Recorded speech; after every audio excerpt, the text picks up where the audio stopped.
You are listening to episode 255 of Mitolife Radio. I'm your host, Matt Blackburn. Today, we're interviewing Austin Sneller of Flow Motion Water. We've been friends for several years, and a couple of years ago, we decided to come together and collaborate on the best affordable under-counter water filtration unit, which is now known as the Mitolife 7-stage water solution.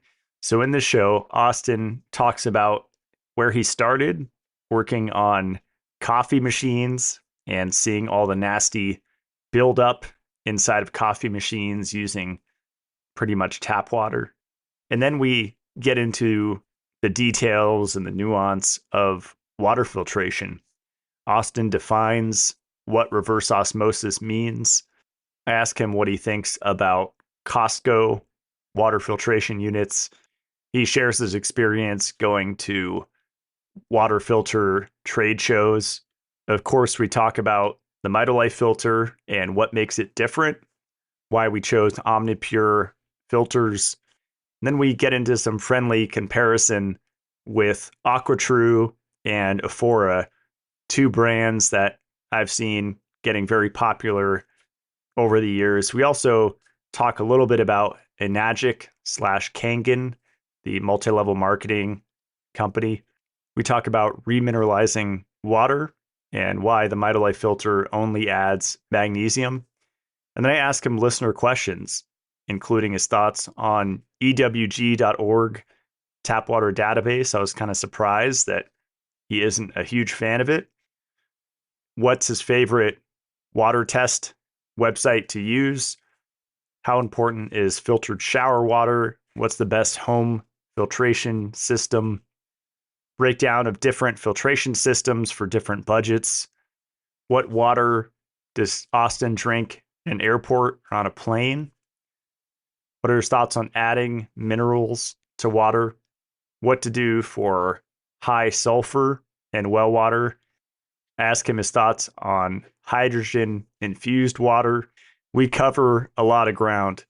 So whether you're just learning about the subject of water filtration or whether you're a veteran and you nerd out on it like we do, I think everyone will get something valuable out of this show.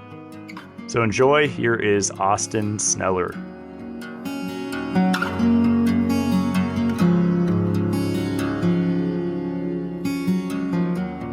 Cool. All right, Austin Sneller, finally. Hi, Matt. How you Welcome doing? to the show. Good. Yeah, here we are. Happy New Year's, Matt, and to all the listeners, everyone.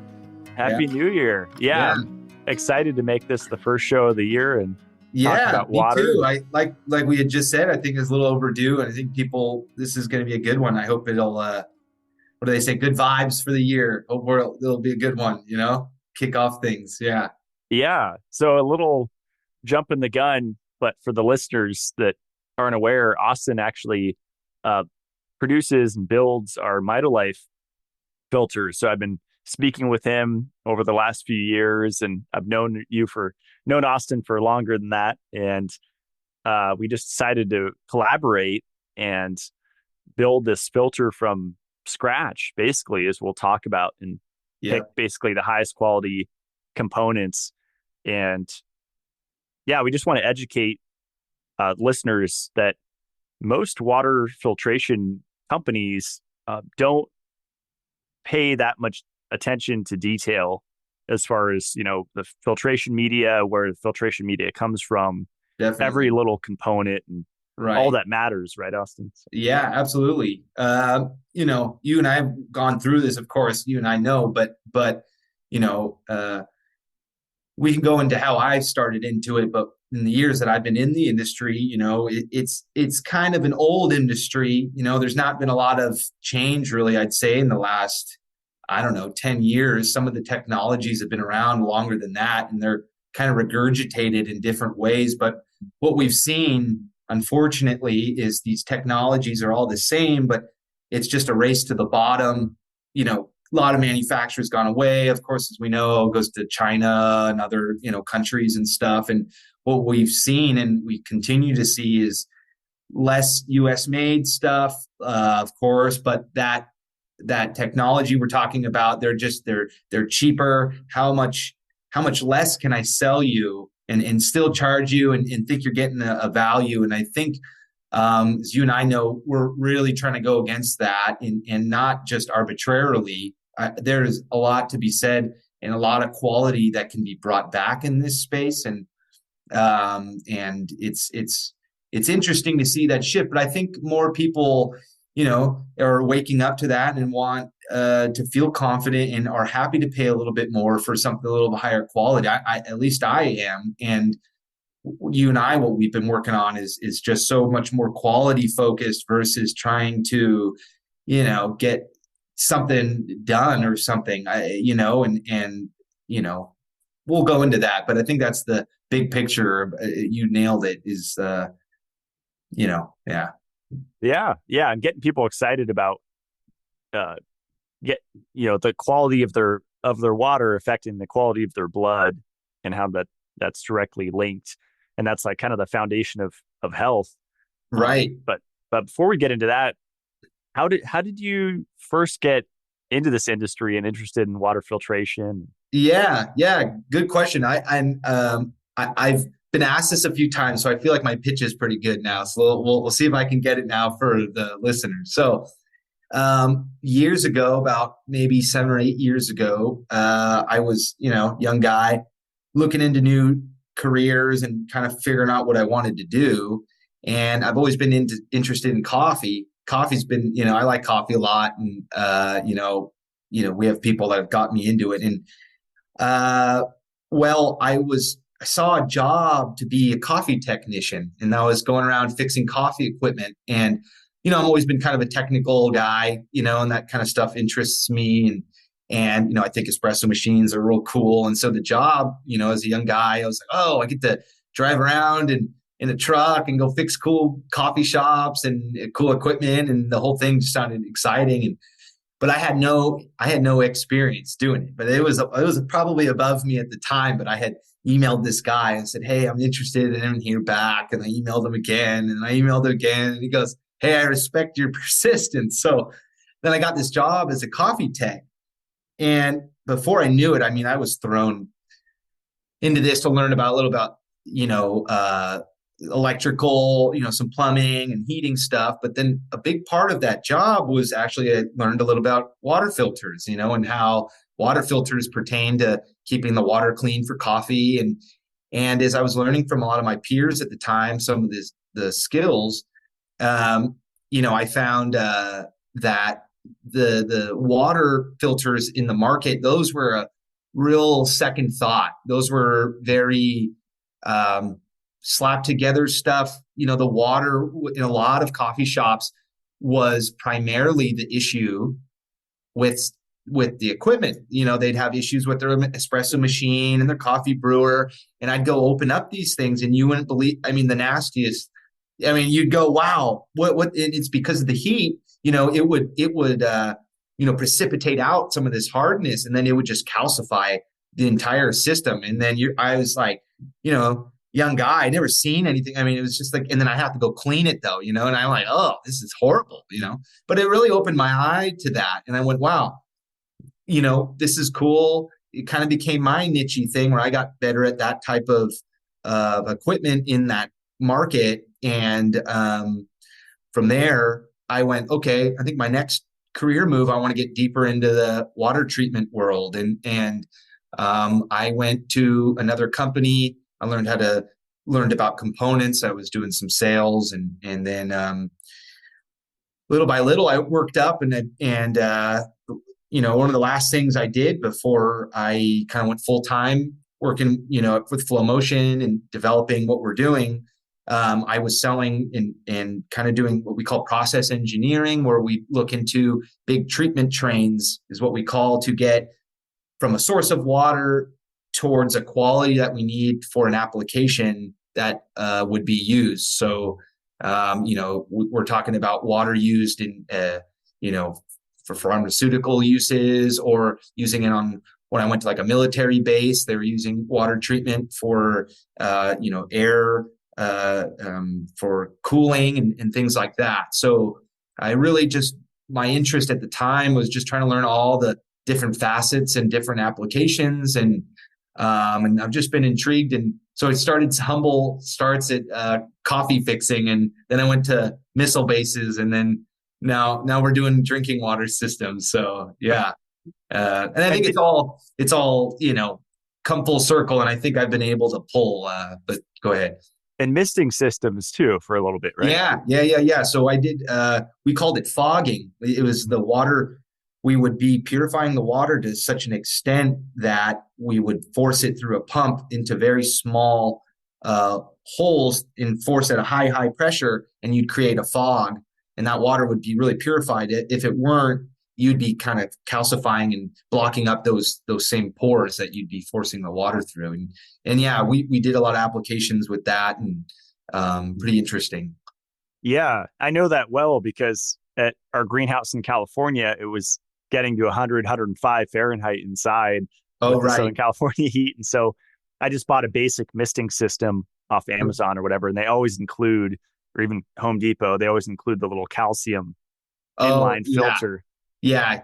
Otherwise, your investment is like gone in probably a week or two. I've seen it, and then they drip, and then they get these kind of things like that. But yeah. It's interesting. Well, so coffee and water. It's cool that we're both coffee fans. And yeah, definitely. You and some of my friends have educated me a lot over the last couple of years on the best machines and all of that. So I credit you for a lot of my coffee education. I try. But when you go to like these side of the road little coffee shacks, like there's a lot of those here in Idaho. Sure. And every once in a while I'll try one like once a year. And every time it tastes like battery acid. And I wonder how much of that is they're just using tap water. Is that pretty common or just a basic? Great question. It really depends shop to shop and how, invested and interested they are in getting into details like that. You'd say maybe our parents' generation or the generation, if it's too clean, they'd go, this tastes horrible, but they're used to drinking just mud, right? And it's just, they want tap water and like everything's just messed up, but they're like, it's got this taste. So depending on like kind of what kind of coffee they're trying to serve. But to answer your question, I'd say at most you will see just, carbon treatment to at least remove some chlorine. In Idaho, generally, I think your guys' water is softer. And so maybe they don't need such extensive treatment. It really just depends. And if they're on well water, hopefully they're looking into what that is and they're not serving you water with a little bit of arsenic in it or something. Who knows? You never know. And that's the thing in coffee shops, for guys like you and I that maybe are a little more aware of this type of stuff, we might be like poking our head around the brewer, kind of looking at what they're working with, but you really don't know, But Starbucks uses RO water, I believe. They're definitely with Starbucks, a lot of companies, RO is good because you can kind of have like a basis, like a working basis, and then you're not trying to somewhat recreate the same water conditions from shop to shop, country to country, even, and they can kind of, but they pull a lot of that off. I think in the brewing, the roasting process is what I've heard. They slightly over roast all their coffee, and it's slightly burned, and they can achieve that taste kind of through that. And you're probably tasting more of the bean than it is the water, but the water, of course, is, I can tell you a quick story. I heard one time McDonald's, they were cleaning their water, and a company manufacturer had done this thing where the water, if the filters needed to be replaced, well, the water, it would go into, and if it would stop making water, it would go into bypass. It would bypass the filter to make sure water continued to flow. And that way, in the middle of service, they're not running out of water. Well, what they had found was this manufacturer forgot to put a little like indicator light, and they'd found that there were like bunch of McDonald's that were just bypass systems because no one knew that the system wasn't working. And this manufacturer, they like lost the contract, and it was a big deal some years ago. But so anyway, Interesting. All the behind the scenes. yeah, Wow. yeah, So he said RO, and some listeners might not know that stands for reverse osmosis. right. And could you kind of just break down, like in summary, like what that is, or? Yeah, absolutely. Yeah. So reverse osmosis, in a simple way, it basically water moves. If you took in the way it's oftentimes explained, if you took two glasses or in a box of water and you put a little sheet in between it, the water that has more ions in it, that's where the water wants to move naturally. It wants to kind of move towards a more saline condition. Now, that sheet in between could be a membrane, what we call in a reverse osmosis. What it is it's a semi-permeable membrane is what that's called, and it's a sheet with holes in it, very tiny holes. And what we're doing is the water that wants to move in that direction towards the more saline condition, we're going to force that water through the membrane in a reverse direction, in reverse osmosis. So the water in natural osmosis would move towards a saline condition. And in this case, we would force it the opposite direction, and we call it reverse osmosis. And in that process, across the sheet, you're separating the ions out and purifying the water at the same time. You're forcing it in a different direction. So it's using pressure and a semi-permeable sheet, which is the filter itself, and using the premise of osmosis. Yeah. Okay. And so the reverse part is, instead of moving to a more saline condition, it's doing the opposite, right? Yep. And we're trying to purify. Exactly. Right. Yep. And we'll separate ions out in that way. And there's actually another, which I haven't seen, and no one's really I haven't seen it come out yet. There's actually a treatment method called forward osmosis, and I don't see it come up in our world much. There are applications where you'd use something like this. It's hard to apply a lot of times, but people could go down the rabbit hole if they'd like into forward osmosis. And a lot of times you would use it if you're trying to create I guess you would say almost if you're taking one body of water and a different body of water, and you're trying to almost mix the two qualities in a way, and you could so there's some research and things coming out of how to use forward osmosis, and it's a little bit less energy intensive, and it has its applications. But I'm just saying there is another way of purifying, and something called forward osmosis if people want to go down that path. Interesting. Yeah. Yeah. Yeah. I wonder if that's related to like brackish water aquariums, because I've been in the aquarium industry for like over a decade, and it's that's like I haven't in between. Yeah. I haven't seen it applied there, but like I could give you an example. I think they'll use something like that in like a mining industry. Mining is really, this super industrial stuff. You're gonna have some mining water that's really bad, quality, and you might take that stream and at least try to get it to at least be the same quality of like other water you're working with. You're not really trying to purify it. You might be let's go into all that, but so do these basic filters, like, I think most people are familiar with Brita, but and maybe we can get into that, but I think most people shop at Costco, or they've been in a Costco, and I love, even more than the food aisles, all the other aisles on the other side of the Costco. And so I'll go down the water section, and I always just like to see if they have anything new, and usually it's an interesting section. It is, and it's similar to that, like Home Depot, and I do the same. I'm always kind of curious what's out there, and I have an interesting take on some of this, because we're talking about large companies trying to work into these big box stores. I mean, and if you think about it, if you owned Costco, and this is my take, somebody might oppose to this, but if you're Costco, how complicated of something do I want to sell to my customers, and how much handling and back and forth, and they really try to sell, I think, simple, straightforward methods that are just kind of like, I won't see that customer again and they won't have it. It just does, not trying to do too much. And so a lot of that stuff I see, it's kind of, mass produced stuff, easy to kind of just get out. If it breaks, I'll send you a new one. It's not gonna, so I haven't really seen anything, too like groundbreaking. And I'm not going to comment too much on like the quality of all that stuff.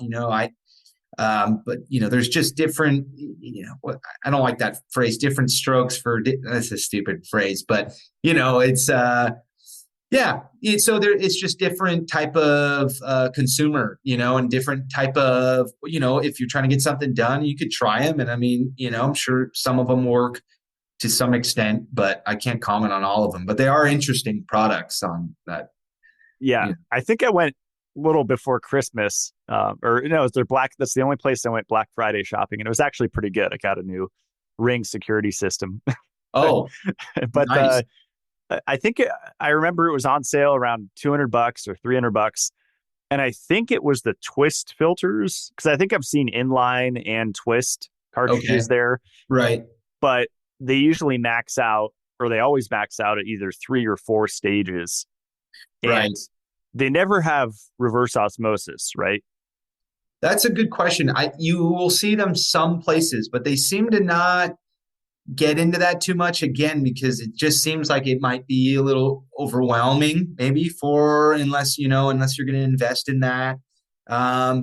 It just seems to me that these bigger box companies have not wanted to invest into a supplier for that type of market. I've seen them, and it's not like they don't at all. I've seen them, our reverse osmosis systems at these, but it just doesn't seem like it's a big covering overall stores carrying this product, Right. And they definitely vary.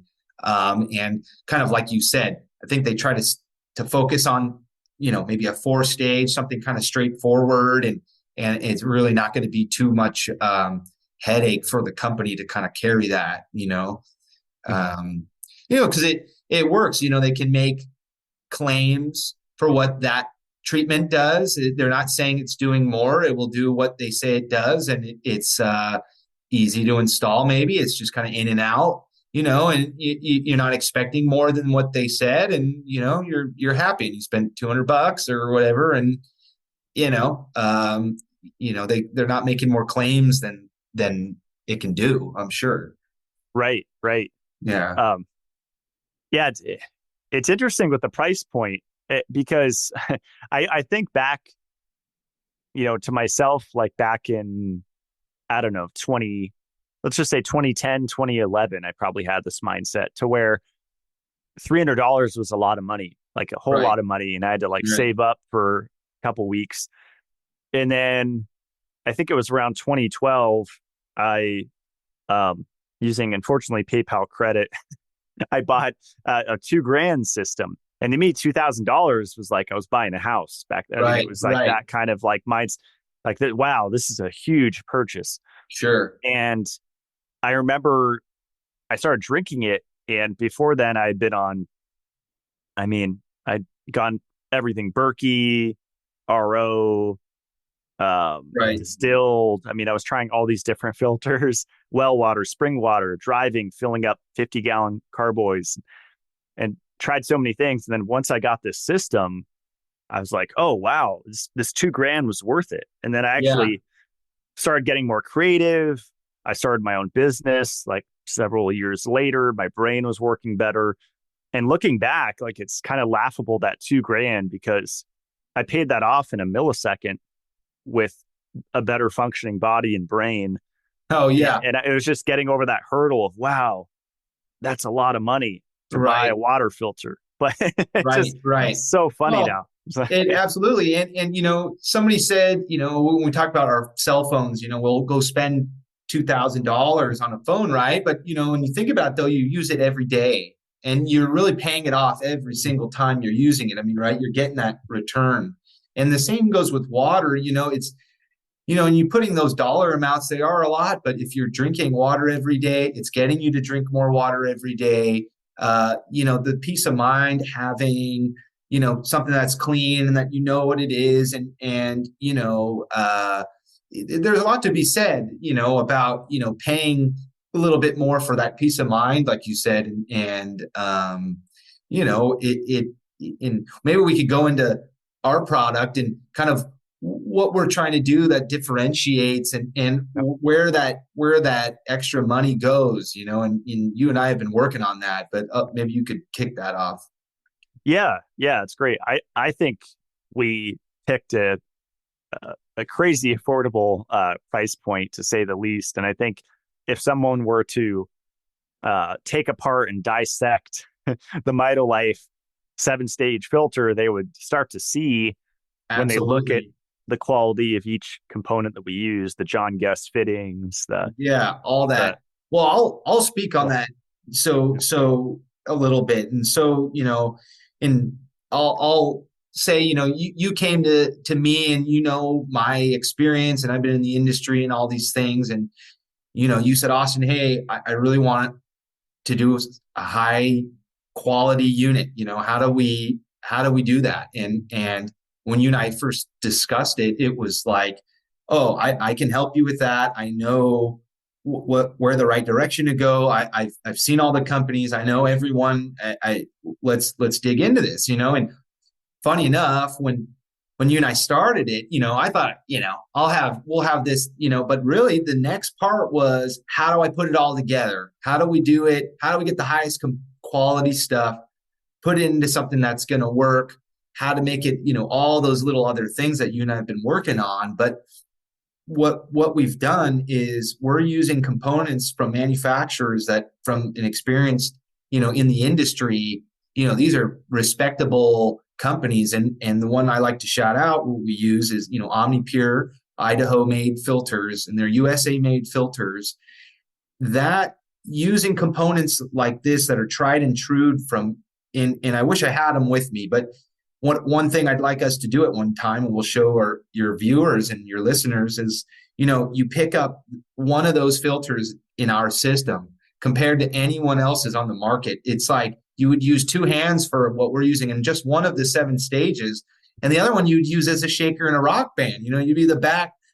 You'd shake and you could hear that you're not buying anything that's inside you don't know what's in it. You buy it, shows up, and you don't know how to qualify that to any user. And so with our system, we're using just the highest quality stuff we can, and it is I don't know what else to add. We've gone through deciding what you wanted to see in it, Matt, and we jam packed every single feature in there. And that we haven't seen in the market, and I'm really happy we've been working this out, and we're just rolling this out and finally getting our feet under us, and it's been really exciting. But I'm telling, if I could say so myself, what we have done, Matt, is really hasn't been done in the industry or in the market that at all. Otherwise, we would have just went with that, and it wasn't around. And that's what took so much time, to do what we were doing to get that quality.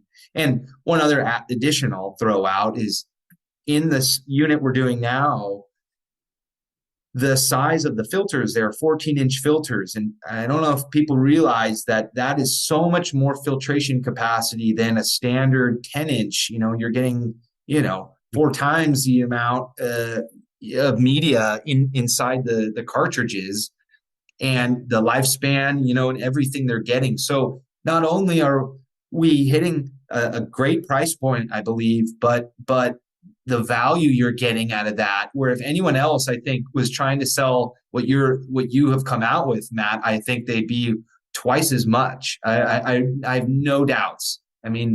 Yeah. Absolutely. And we're using the Q series water filters from OmniPure. And I think that's what's so cool is nobody else is doing like an open source thing. It's always it'd be like if we slapped Mitolife on each cartridge and said, you have to come to us to buy it. Right. And they can absolutely do that. We actually are just releasing a affordable package in one box of all Right. the cartridges together, and that's what I would do. But Right. if somebody wants to, you know, Yeah, if have a they whole want to go online and right. go source them, they could do it. I don't think they would be as affordable as with you, my thought, but Mhm. exactly. They absolutely could. We want this to be a platform that this is something that will last. This is a high quality unit that should be able to be moved with you. When the filters go bad, this is a reputable filter company. This is not, I'll say one other thing about the Q series. So companies come out and they have these quick twist cartridges, and these are all these cartridges that are, but what they do is they have these things called keys. And the keys are, you can't use one other manufacturer with another, right? So you're locked in with them. Well, companies do that, sure. And of course you do have to use the Q series that's what we're using. However, the company, where you could get them, and this is a company, this is not whatever company, and you don't know, you could never replace that cartridge, you could never, and of course I think you would say, we've gone through and hopefully are designed a filtration process that we believe in, and we think you should stick to this. Of course you could use our platform and do other configurations if you want to, which is what's amazing about this product, is you could kind of configure some other processes inside. But again, another reason why we want to use a high quality, notable suppliers in our manufacturing process, so we could all be confident and know what we're having, what we're using. Mm-hmm. Yeah, absolutely. And before we hit record this morning, we were talking about trade shows, like where we have raw ingredient shows for supplement companies. You have Natural Products Expo, these different trade shows for the supplement industry and the food industry. But you also have these trade shows just for water filtration systems. Yep. And because I'm familiar with the supplement side, I haven't been to a water trade show, but I could just imagine how much of generally a waste of time it would be, because yeah, I'd imagine you go up to these booths and they're trying to ask you about, where you live and trying to make friends with you so that you initiate business with them. But Yep. their ultimate goal is to sell you something that to kind of draw you in with affordability. And, we could sell you this so cheap and you could mark it up so much for your customers, where that's Absolutely. not a good business that I want to be involved in. Yeah, it's we have one of the largest trade shows. If people want to know, it's Water Quality Association, and we'll be there. Flow Motion will be there in March. I'm excited about that. But great show. And I'm not here to say anything about WQA here. Hey guys out there, WQA friends. Yeah, but the industry, if you want my 2 cents, you're right. And unfortunately, a lot of the new, and like we spoke in the beginning of this, the new innovation, it's hasn't been a lot. And the new stuff we see is a lot of stuff from overseas. A lot of this kind of plastic, very small, and they kind of have this new modern look, I guess, if you would say, in these treatments. But the internal stuff, I could not, I have no clue what is in some of this stuff. I don't know where they get it. I mean, and if it lasts you a year, great. I wouldn't bet it would last more than that. I don't feel like I have a lot of confidence in some of these products. And they're, like you said, they're enticed a lot of times by, here's this nice looking product, but it's so cheap. It's so, how can I give, and you could see it. I mean, they might look great a year, but a lot of times, if you bought one for your sister or your brother or something, and you maybe lost contact. I mean, good luck them figuring out how to like get it again. And that's that mindset and that type of and you're right. We do see a lot of that. And your product, Matt, that we've done together is extremely different. And I'm not just saying that. I've been in this. There's not a single product at all at this level. I mean, it's a stainless steel, engineered, to hold this sign. And I don't want to go down that again, but I'm excited about it clearly. But maybe we should talk about. I think you had maybe other companies we've seen in, Yeah. maybe. Yeah. Well, and not to throw, and I won't name them, but over the years, I've bought, whether it's shower filter units that sit on the ground that look hardcore and sturdy on the website, but it's leaking when I get it in my shower. That happened this last year. Or years ago, I remember getting an RO unit that looked amazing on the website. I got it. It was leaking because the fittings broke in transit. Now, whether that was the quality of the materials in the filter itself or the packaging or both, like how well it was protected in the box. I don't Right. know how much but it was probably a mixture of both. Right. And we had months delays just on our box because Oh we wanted yeah. to make sure that they could be thrown over a fence or whatever. Absolutely. Yeah. I mean, the whole thing, I mean, from start to finish, I mean, this is the kind of stuff, Matt, I'm saying companies don't do anymore. They don't go through this. Nobody wants to take the time to, this is unfortunately the way, American manufacturing had been going. I mean, it's expensive.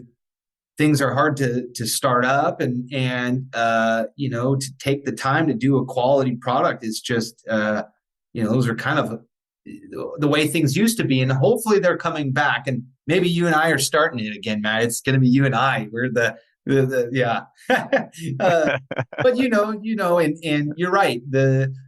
It's a lot of it, and I think you and I have been doing this because we're trying to come up with a product that we can be confident in, will stand on its own, and wouldn't need too much of this marketing. And I really hope it will speak for itself when people get it and they'll open the box and go like, wow, this is really an impressive unit. Like you Yeah. could see what we've, and we're still improving it, as you and I have been talking about and working through. And um, Yeah. But I like your idea too. And I think this will help explain it to listeners. And the goal is not to disparage any company. It's just talking openly. And like you said, we're open to learning.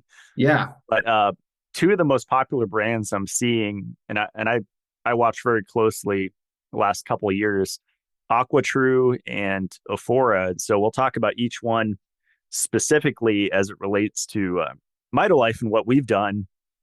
But on the AquaTru website, it says 4-stage reverse osmosis technology, uh, and then over 200,000 customers featured on Forbes, LA Times, Goop, Business Insider, all these right.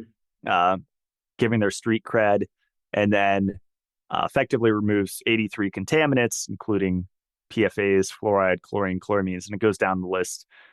Um, and I think some things like Berkey got a wrist slap for saying their filter removes bacteria. So there's some legal things, because I think that's the question we got often is, can you list every single thing that your filter removes? What I'm learning now is we could get legally reprimanded and possibly shut down for actually doing that.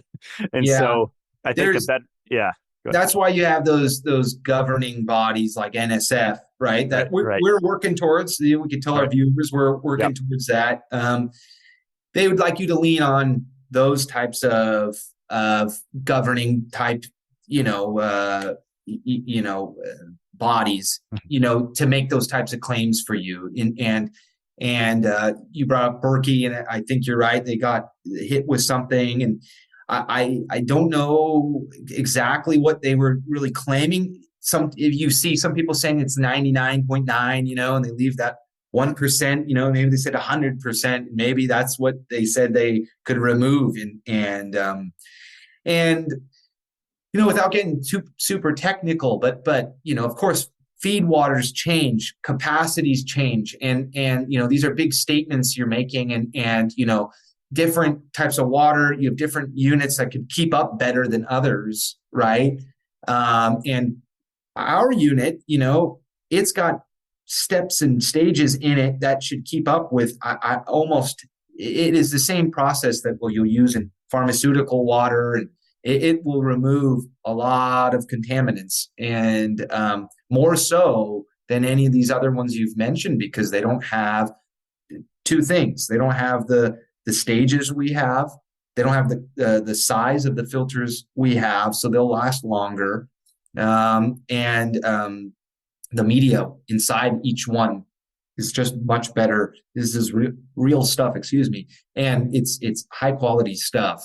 Yeah, and what I'm noticing, like I'm looking at their website right now, Right. and I'm as deep as you can zoom in. Like I click patented 4-stage filtration, and it's so nebulous and secretive, and it just says AquaTru's patented ultra. It sounds important. Reverse osmosis technology is certified to remove contaminants, including lead, chlorine, fluoride, nitrates, and more. And I think most people are just looking for fluoride. They see that word and they're like, okay, check mark. There's fluoride. That's all I need. I'm good. Yep. It's, and like you said, I don't want to knock anyone, but what it comes down to, really, I think all of this comes down to, like you said, if you wanted to have a company or you wanted to have a product, and what we're talking about is just getting a supplier to make you this, and then you could kind of color it up all you way. But what we're coming down to is actually the process, the what medias the waters are going through, and what those processes or those medias can do. Mm-hmm. And do they have those? And you're reliant, when it comes down to it, is what's inside those and what that's actually doing. It's not you call ultra, all this. I want to know what processes you use, and in the industry, you have to use certain medias and treatment to do certain things. You can't just put the same thing and just call it whatever. I mean, you actually have to carry out a certain treatment train to get the quality that we look for, And so a lot of these companies, it's just the same stuff, but they're not really, it's just they're doctoring or coloring it up. And, Yeah. I did see actually, so if you, I mean, I got LASIK eye surgery. I have really good vision, but I'm like squinting to see this little picture. It says the filter pack, and I see, okay, pre-carbon, RO, and then VOC carbon. And I had to look really hard. And I'm sure if I emailed them, okay, maybe they say it's proprietary or something, but then it has the AquaTru label. So yeah, it's just really sketchy to me, like how hidden that is versus us. It's like, go to OmniPure website, or, order it from someone else. Well, you really have to, as a consumer, rely on the company and their information, and it's a lot of research, and it's overwhelming, and I mean, I don't blame anybody for just trying. I mean, like you said, put the Forbes thing. I mean, however you got to do it, right? I mean, and I think you and I talked on, and I will bring it up, the AquaTru, that unit, I will say, and I'll go here, where it sends the wastewater into that other storage tank right next to the clean water. I'd love if one of your listeners could just go, Austin, this is why they do it, or have someone reach out. I'd love to know. I don't know why we would be sending the drain water back into the tank that sits up there. I mean, if your incoming water, and if those filters aren't changed, that could get really nasty. And I'm sure when you do clean that out over time, you're getting this buildup in that tank. I mean, it seems like completely counterproductive of like what you're trying to do. I mean, yeah. And it says on here, it's intended for water with hardness below 10 grains per gallon. So if hardness is higher, lime scale will build up on the membrane RO filter. That's what they say. Well, it'll definitely build up in the filters, and then I'm pretty sure they just send the wastewater, so it's just kind of trying to be this kind of all-inclusive unit. And so is it that maybe you're not plumbing it, right? I think that's the Right. idea, Yeah. right? It's So a it's not countertop. plumbed. Yeah. Mhm. Okay. So I mean, there's something to said about that, but you could also in some countertop units send the drain just to the sink, Right. That'd be better. Yeah. you're not storing it in a tank, Yeah. yeah. And I've heard these things get really gross. This particular, this filter in particular gets really slimy and stuff over months. And it makes sense. I mean, it's exposed on the counter. It's not Yeah. under the sink Yeah. behind a cabinet. It's getting light Well, and it's hitting the water. plastic, you're going Right. to be growing bacteria. I mean, what you're rejecting, what you're trying to pull out of your water is going right in there, and expose that to UV light. You're going to give it all nice stuff. And it's sitting right next to your clean water side in that tank. So that's my 2 cents. Do what you want with that. If you love it, great. I'm happy. That's my initial thought. Yeah. But Well, it seems like they're like AquaTru and Murky are at the same price point, right? I forget the cost of Murky, but I think it's around that 500. Like the okay. AquaTru Classic here is 449. Okay. More if you want Wi-Fi to fry your Okay. water. No, I'm just Oh, kidding. I okay. don't mean that. No. They add that. Yeah. It's up to your phone, right? Yeah. But I think that's they see, okay, it's $500 or less. I could afford it. And we just got to get past that mentality. It's like you spend, Totally. 1,500, 2,000, and it's like you're in another galaxy. You're not even one planet over. You're in maybe a new dimension. Actually. Absolutely. New dimension. Here, you're in a new dimension, new intergalactic. I don't know if they can see the background, but no, it really is. And I hope at some point, Matt, you and I will work things out and we can hopefully get people the same quality we're giving at a lower price point, maybe some smaller. I think people have been asking for that. Hey, can I get into this? I'm just a single person. Maybe I don't need. And we're working towards that, to being able to give that same quality we've done with the first product, towards a lower price point and just completely be an amazing product. And of course, we want to be sensitive to price points and things like that. But you're right. We're trying to explain that, the quality of this product, it really has a difference. And you're hearing from someone that's been in the industry. I'm not just saying that. I've seen this stuff well, frankly, I put in, I think, close to $1 million, and thanks, I couldn't have done it without you. Like working with you into buying the parts and paying just you to the put it R&D together. and going through that. And I don't know, maybe people are buying Teslas or Lucids or Hummer EVs with that money. They don't want to put this much money into what we're doing. And maybe that's why it hasn't been done before. I mean, because it's a huge upfront investment. Like, absolutely, that's what I'm saying. Nobody wants to take on that. They want to go, like you said, to the trade show, find that Chinese supplier. It looks good. Everyone would be fooled and just be done with it, and that's not what we did. And, this is something that we really took a step back and went, how do we do something better? How do we get past all that and be that supplier? And that, for you, Matt, that was for me. I should say, how do I make Flow Motion be a provider of something that's really high quality, take everything I've learned, and we work at this together. And I think that's the investment and time that companies don't do anymore. And that's why I haven't seen it. That's why I haven't seen this. Otherwise, I would have said, oh, go here. This is what you want. This is good starting point. But yeah. So last thing on AquaTru, and then we'll start bashing it. I'm just kidding. No. No, but just I want to address these points that consumers, customers, people are really interested in and concerned with. So the bacteria buildup. That's, I mean, and I've heard this because, again, I keep my finger on the pulse. I watch very closely. When I sell something, I want to see the competition. Sure. So I watch like a hawk, and I've seen on interviews just this thing drilled in of, those holding tanks under your sink with these traditional water filters. This is verbatim. Right. They become a cesspool of buildup of bacteria in those storage tanks. And then you're drinking all that and you wonder why your gut's messed up or something like that. It's very, close paraphrasing that I've heard the creator of this say, and he's Right. a good guy. I love deuterium depleted water from him and stuff, but I think that's marketing, and I think there's a lot to be said about that, right? It's a There's little hyperbolic. I'd say it's to dash that whole process. If your water is sitting, and you're just if you're not using your system, you could potentially be getting a little bit of bacteria that wants to sit in there. But I mean, it'd have to be sitting a while. It'd have to be in a really good environment for that.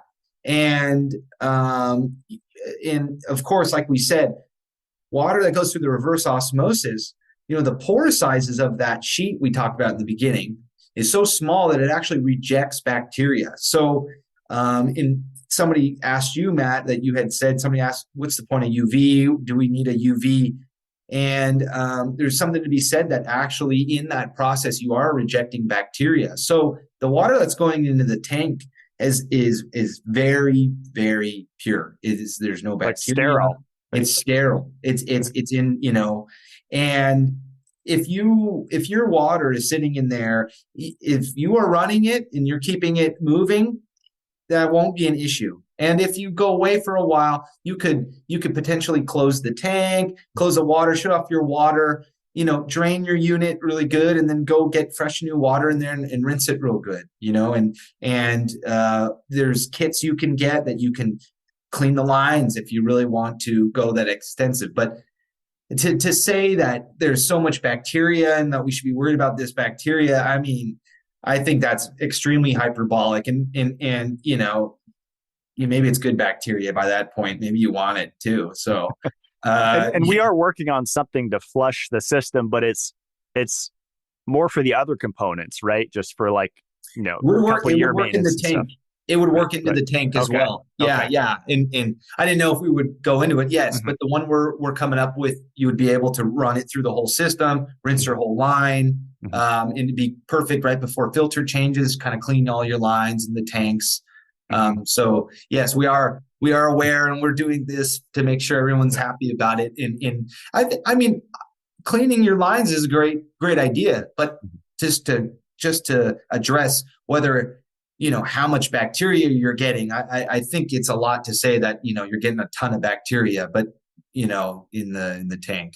Yeah, and if someone's really concerned about it, there's on Amazon Geek Pure, I think is a brand I've bought. It's a little UV inline, and I think it's around $200. And if it's a real concern, you could put that after the tank, between the tank and the faucet. Right. So when it's sending, and you might need a few adapters to connect it with our line's a little bigger, I think, than what that one uses. Right. Yeah. If you really were thinking about it, I'd say, maybe in like a well water condition where who knows, maybe that'd be more something to think about. But what I do here, it's like on well or spring, a whole home UV. Right. And, I can't remember the name. It's the big one. Yeah. Not Polaris. Some like Viqua. It's a different. Viqua? Oh, it might. Oh, I think it is. Yeah. Yeah. Great company. Good company. Yeah. I recommend if someone's on well or spring, you should have a whole home UV. That way you don't have to worry because it's going to that first, right? Yep. Mm-hmm. Absolutely. So. Yeah. Do you want to move on to Ophora? Anything else on? I think we covered everything on AquaTru. I mean, it's mainly the bacteria point, and then I think the price point. That's I think the main two things. Yeah, I'd say if we go on to Ophora, again, I don't like to bash anyone, and I don't know them a whole lot to say much. If we're talking about the under counter unit I've seen by them, well. Well, I don't know. I really, I'm sorry. I don't know what else to add. It looks like they got any unit I could find anywhere and got it painted black, and they're charging you Kangen prices. Yeah. Well, and I could say I have their manual pulled up. It's 14 pages. Ours is 22 pages. Okay. So But we have on page 8, it's my favorite page of our manual for the Mitolife filter. It's called filter assembly layout. And we Hmm. have it spelled out again, open source, 1 through 8, all the parts, every component inside that box that we're using, from Right, right. the permeate pump to the different Oh yeah, we haven't even stages. touched on some of that. The water saving features we have in ours. And the unit I've seen from them, they don't offer anything like that. It's super generic, very traditional. That's what we call it. Really, it's a traditional. I mean, I guess the industry is that old now, or we can call it a traditional RO. I mean, really, that's what that is. And I look at those units and I know, I mean, I've installed a million of these things and I'm so familiar. But when it comes to time to changing the filters on those, I mean, there's like 5 different styles of filters. You would not know what to change. You have to get 5 different looking components. It's very, very hard for a lot of consumers. And in that case, they're locked in with them. And I don't even want to ask how much they're charging for a replacement kit, of those systems, in ours, we're trying to address all that in one fell swoop. It's higher quality. These are good components. They're all the same. I mean, they're all the same style. It's not like you just need to know which one goes where. But in those are using different methods of, styles for different housings and things like that. And so I think we're seeing the industry moving away from some of those traditional because, again, they make a mess when you try to replace them. They're hard to know what sizes you're getting. Some you might buy some off wherever and they don't fit because you got the wrong size, and maybe they're using special sizes perhaps, but nothing really on that unit I've seen that really is wowed me or you should tell anyone to get it.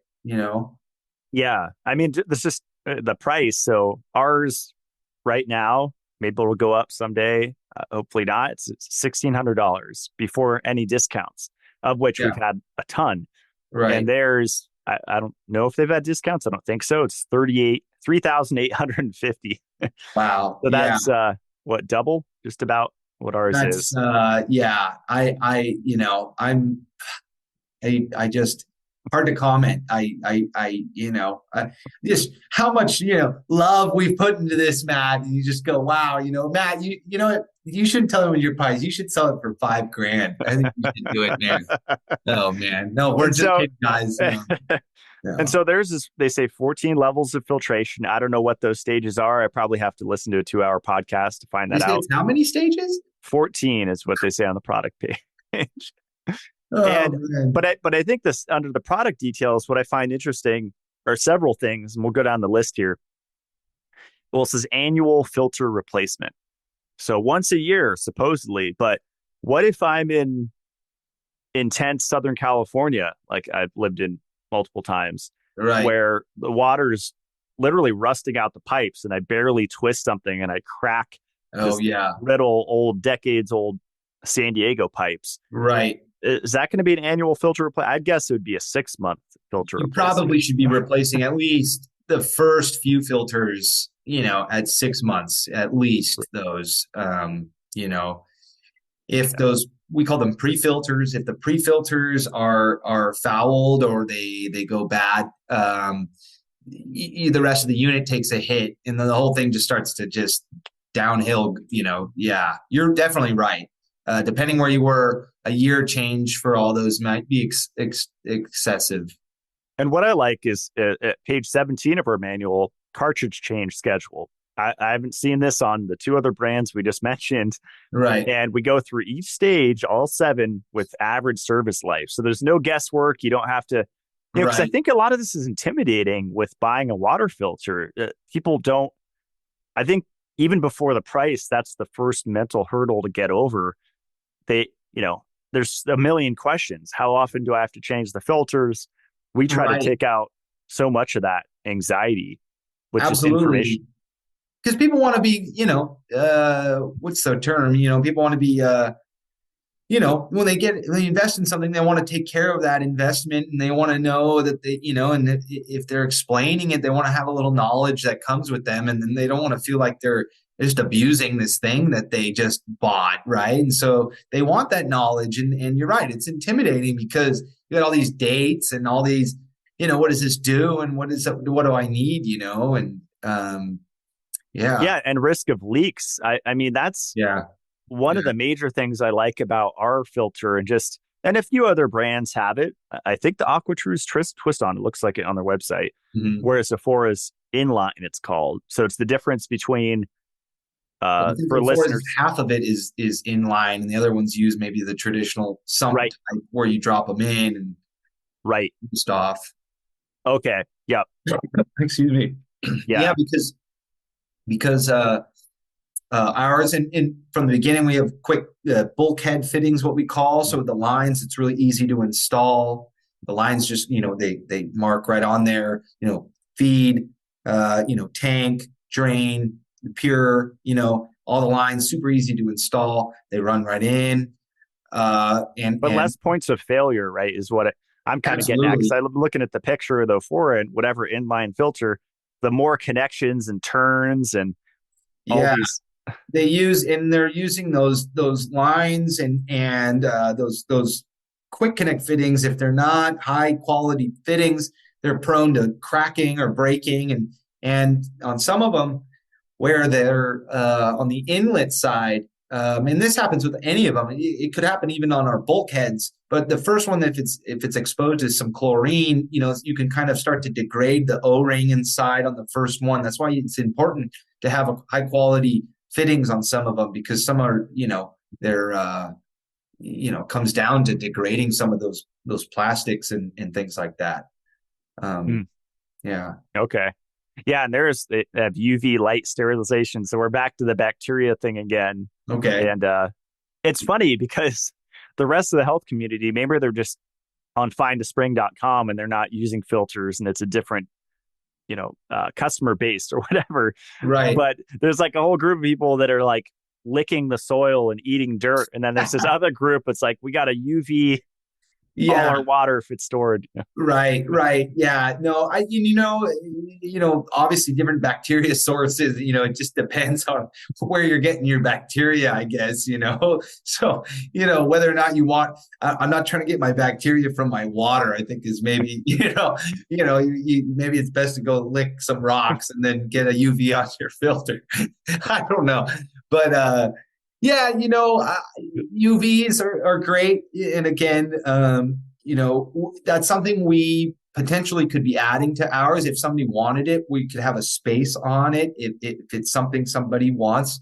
And I'll speak on our platform, that the way we've designed it is it's using this proprietary shelf, which we actually have, applied for a patent for. But the reason we have that is it'll make it functional so that we can add these other components. If somebody asks you for Matt and go, hey, Matt, and you go, oh, let me work with flow motion, and they'll work this out. It's been so designed and engineered that we're keeping these new, additional pieces you'd want on. We can get into that, and like you said, open source, we can do those types of things, again, that's why it's nice to feel confident and lean that, we've gone through this stuff, that this is an engineered piece that we've made. This was not, this is a completely different ball game. I mean, I I think the innovation that I've seen in the water filtration industry the last several years, let's say the last 10 years, has mostly been around the vortexing and structuring and sure. all the razzle and dazzle Yeah. extra post filter stuff. So I've seen, Yeah. oh, there's a vortex built into the flex line and you can see it spinning out of the faucet. And that's a deal breaker for people. Right. Or it runs over rocks, whether they're magnetic or in the 401, you could see these Right. rose quartz Let's crystals. pause on that one, because those rocks sometimes I've seen they're questionable sources. And I don't know they might be low. Are they clean? I don't Yep. know where they're pulling these random rocks from, but I've heard some stories that they're stored and they're touched and they're dropped. And so that's something I'd like to, just point out. We don't know where the Yeah. rocks are coming from. Talk about bacteria and stuff building up, right? I mean, it's Yeah. So yeah, exactly. That's where that's coming from. You might, goes through go through your rock or the UV, and then it goes through your rocks as your post treatment. And I don't know. It's pretty interesting, but yeah. But I bring up the vortexing and running it over whether it's magnetic or quartz, rose quartz. I've right, seen both in different brands, lodestones or rose quartz. right. Uh, that's now ingrained into people's mind like it's really important. But I think you're well, in this case, you're spending double what the Oh yeah, Mitolife filter of, right, another right, 1500 for right. running it over rocks. And well, I guess the oxygen thing is a big selling point too with this That's good. brand is I, Getting it, yeah, oxygen in the water, and of course. But I've seen them where people are putting them though, and it's not really even treated. So they spent that money towards something like that before they're even really making sure that at least some organic contaminants are out, or at least just something simple, especially on a spring. At least get something simple there, and they're spending the money on just the fancy vortexing things, and it's like, well, maybe in conjunction with stuff, that's a good system, and so yeah, I think people's priorities are out of whack, and it's not it's not the consumer's fault, the customer's fault. It's there's so much information out there, and a lot of it yeah, is, you have MLMs. We didn't even touch on oh enagic yeah, or Kangen and oh man, alkalized water and that whole thing with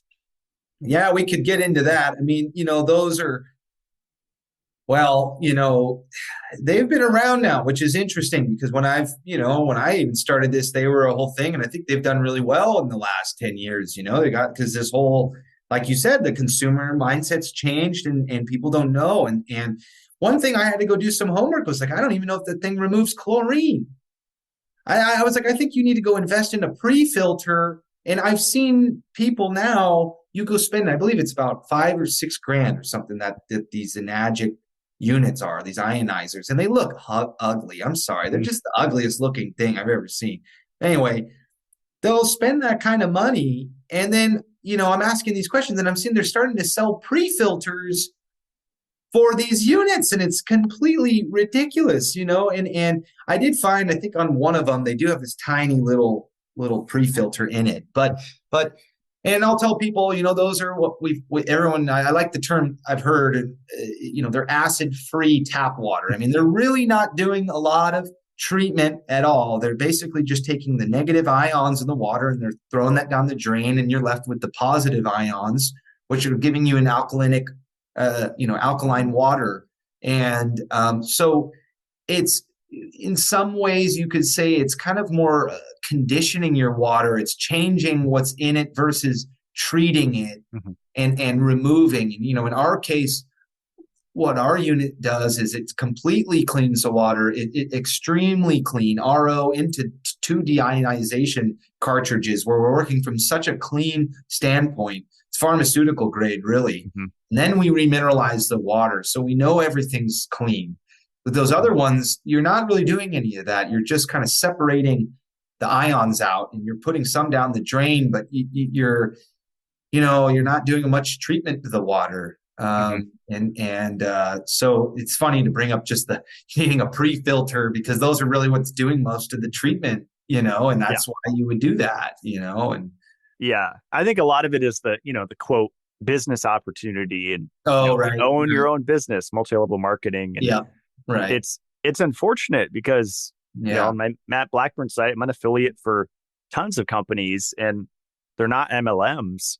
You get a discount, I get a kickback, you save yeah, money, I get money. It's a win-win. There's no recurring absolutely, fees or anything. And that's people could do that for Mitolife and it's a win across the board and yeah. you aren't. And you're It's not preying on anyone. It's right. not this like, you're not going to a family member like join my tree, like, hey, you really helped me out here. It's just it's kind it's sad. I don't know. It's it is sad. I'm not a fan of that business yeah, model at all. And I think yeah. it's vampiric Well, energy. I just showed you. I just went to Kangen, Mexico, and it happened to pass by, and it's there too. And I don't know. Well, I don't know. you brought up remineralization, and that's Mm, another aspect I want to go into for a minute sure. because that's that confuses a lot of people. So you just said we're making pharmaceutical grade, ultra clean, Essentially, RO and yes. then DI. And so the water's completely empty. And so we add back in some magnesium. But I notice here, Ophora, one of the bullet points, naturally remineralized with essential minerals. And then in parentheses, sodium, potassium, magnesium, calcium. So you're like, oh, great, I'm getting an electrolyte supplement with this water. Uh-huh. Right. So I think that's another selling point that they're using is, oh, it's a more balanced. And people might come to Mitolife and say, why just magnesium? How do you respond? Oh, we want magnesium, right? And we know that what is the percentage? 90% of, most people, or 90% of at least Americans, are magnesium deficient. I mean, that one, it's a two-part answer here. I'd say because, there are certain minerals that are easier introduced back into the water stream. We want magnesium. Luckily, magnesium we can put in, and we're deficient in it. It makes a lot of sense. It also, we want to get taste back into the water, right? And now, in our case, when the water is so clean, we're not we're not getting anything that's I guess you could say not rejected, right? You're not getting, so ours is, you know, as clean as you could basically get. So we know we're getting that magnesium, and we're not introducing other things we don't necessarily want. Again, the name of the game, what we're doing is just trying to get the most qualitative or quality water we can get out of the system. And so, if they're using what did he say? Naturally, Naturally remineralized with the major electrolytes. So right, right. NAK, magnesium, calcium. Well, you know, if we want to put electrolytes and things, we can do those types of things, in a lot of ways, the potassium, if they're putting that type of, you're getting pretty trace amounts, I guess, and hopefully we're getting minerals from our foods and stuff, of course. But of course, magnesium should be found in your water, and that's where a lot of times we want to get magnesium. And that makes sense. Doubling down on the magnesium because it really is an important mineral. And I think that one, in terms of the system and what we get from that, it's probably the most value you're getting if we're focusing on that versus having less of it and more of other minerals that maybe aren't as important in our water. So, Mm. um, I agree. Yeah, the burn rate from most people living in the city and EMFs burning through magnesium, everybody's stressed out. That's just a given, burning yeah, through magnesium. And yeah, yeah, the other minerals too. I mean, we use even lithium under stress and zinc. And yep. it's not only the major electrolytes, obviously, but Maybe we should yeah, put there's your supplements in the last stage. We should experiment, man. I'll get some lithium in the water. Yeah, well, yeah. there's a book. I mean, maybe people are trying to watch their sodium, and there's Mm, probably a micro amount in their water for it, but there's a right. book called Nature Wants Us to Be Fat by Richard Johnson, MD, and he talks Mm, about the role of salt, uh, basically making us more thirsty. But you have this kind of anti-water mentality in the natural health world, where it's like don't drink plain water. So you mix salt with that, and you actually get body fat accumulation. And mm. he breaks down the biochemistry of that in his book, Nature Wants Us to Be Fat. So, I mean, it's not like everybody needs those four minerals across the board. I'm sure there's a Right, lot of people that want to limit specific ones, maybe calcium, maybe right, sodium, whatever. right, right. Well, and my take on all that is, we all just at least want a clean source of water. I mean, just the bottom, at least that, and I don't, anyone that, whatever water source, I mean, you don't know what it's coming from, right? And, do you want to go spend all few months going through whether or not how comfortable you are and what I'm getting from, this, and extracting the little amounts out of what I want, it's complicated, that's a complicated, and so I'd say in terms of the unit doing what it needs to do is just at least will be extremely clean source. And at least you have that as your basis, and, you can experiment in other ways with different, whatever your health interests may be. Mm-hmm. Try those things. I just think as a standard basis, we want at least a clean source of water, and I'm confident and happy that ours will do that. Yeah, absolutely. And last thing I'll say on Ophora, it's just again back to the deceptive marketing and secretiveness. This is just my point. Right. They have another point of use system on BioQuantum, so $6,000. Okay. And it's kind of a cooler system. So you have filtered hot and cold water. Right. And I'm looking through the manual. I looked through the pictures. No picture of the cabinet opened up. I mean, that'd take, 2 seconds to open it up and snap a picture for their website? Not right. One. So it's all hidden under there. You have no idea what you're getting for $6,000. You click on the BioQuantum user manual, no description of the stages. Huh. And so it's I would have assumed they would be trying to achieve the same treatment they're being a proponent of on the other unit, right? And maybe carry it over. And the same bullet points, but added bioavailable oxygen to 10 to 12 ppm, ozone diffusion technology, but all the other same bullet points. So it probably is the 14 stage, but I just think that's a little sketchy that they're not showing. Well, we don't know. If you can't read it, we don't know if it is. I mean, we're just assuming. I mean, right. Nowhere here it doesn't say 14 stage on this page at all. So we don't know. Maybe that's the mystery of today's. Okay, nano purified. So under there, you have to click multiple times to find it. There it is. Once 14 levels of filtration. But I just think it should be point blank, front page, easy to see. Right. Well, and a lot of times they do kind of hide that stuff, and it's kind of like, we're hoping you're already hooked in and you don't need to know all the technical stuff, and a lot of times you call these companies and you could try to grill them on some technical questions and they really won't know. I mean, this is just, this is what my boss told me what to say. I don't know. Yeah. Next time you visit Idaho, we'll prank call them here. Well, yeah. That old show, we'll call them. That's a great idea. That's funny. Yeah. No, just poking fun. Like I said at the beginning, we're not meaning to tear down or try to destroy anyone. It's just comparing. I think comparison is healthy when it comes to we're trying to all should have the same goal, hopefully, with all these companies to help people improve their health. Hopefully elevate the whole industry if we can, and I think, it's healthy competition, because I'd love to see someone try to do something similar to us. This would be great. It'd be fun.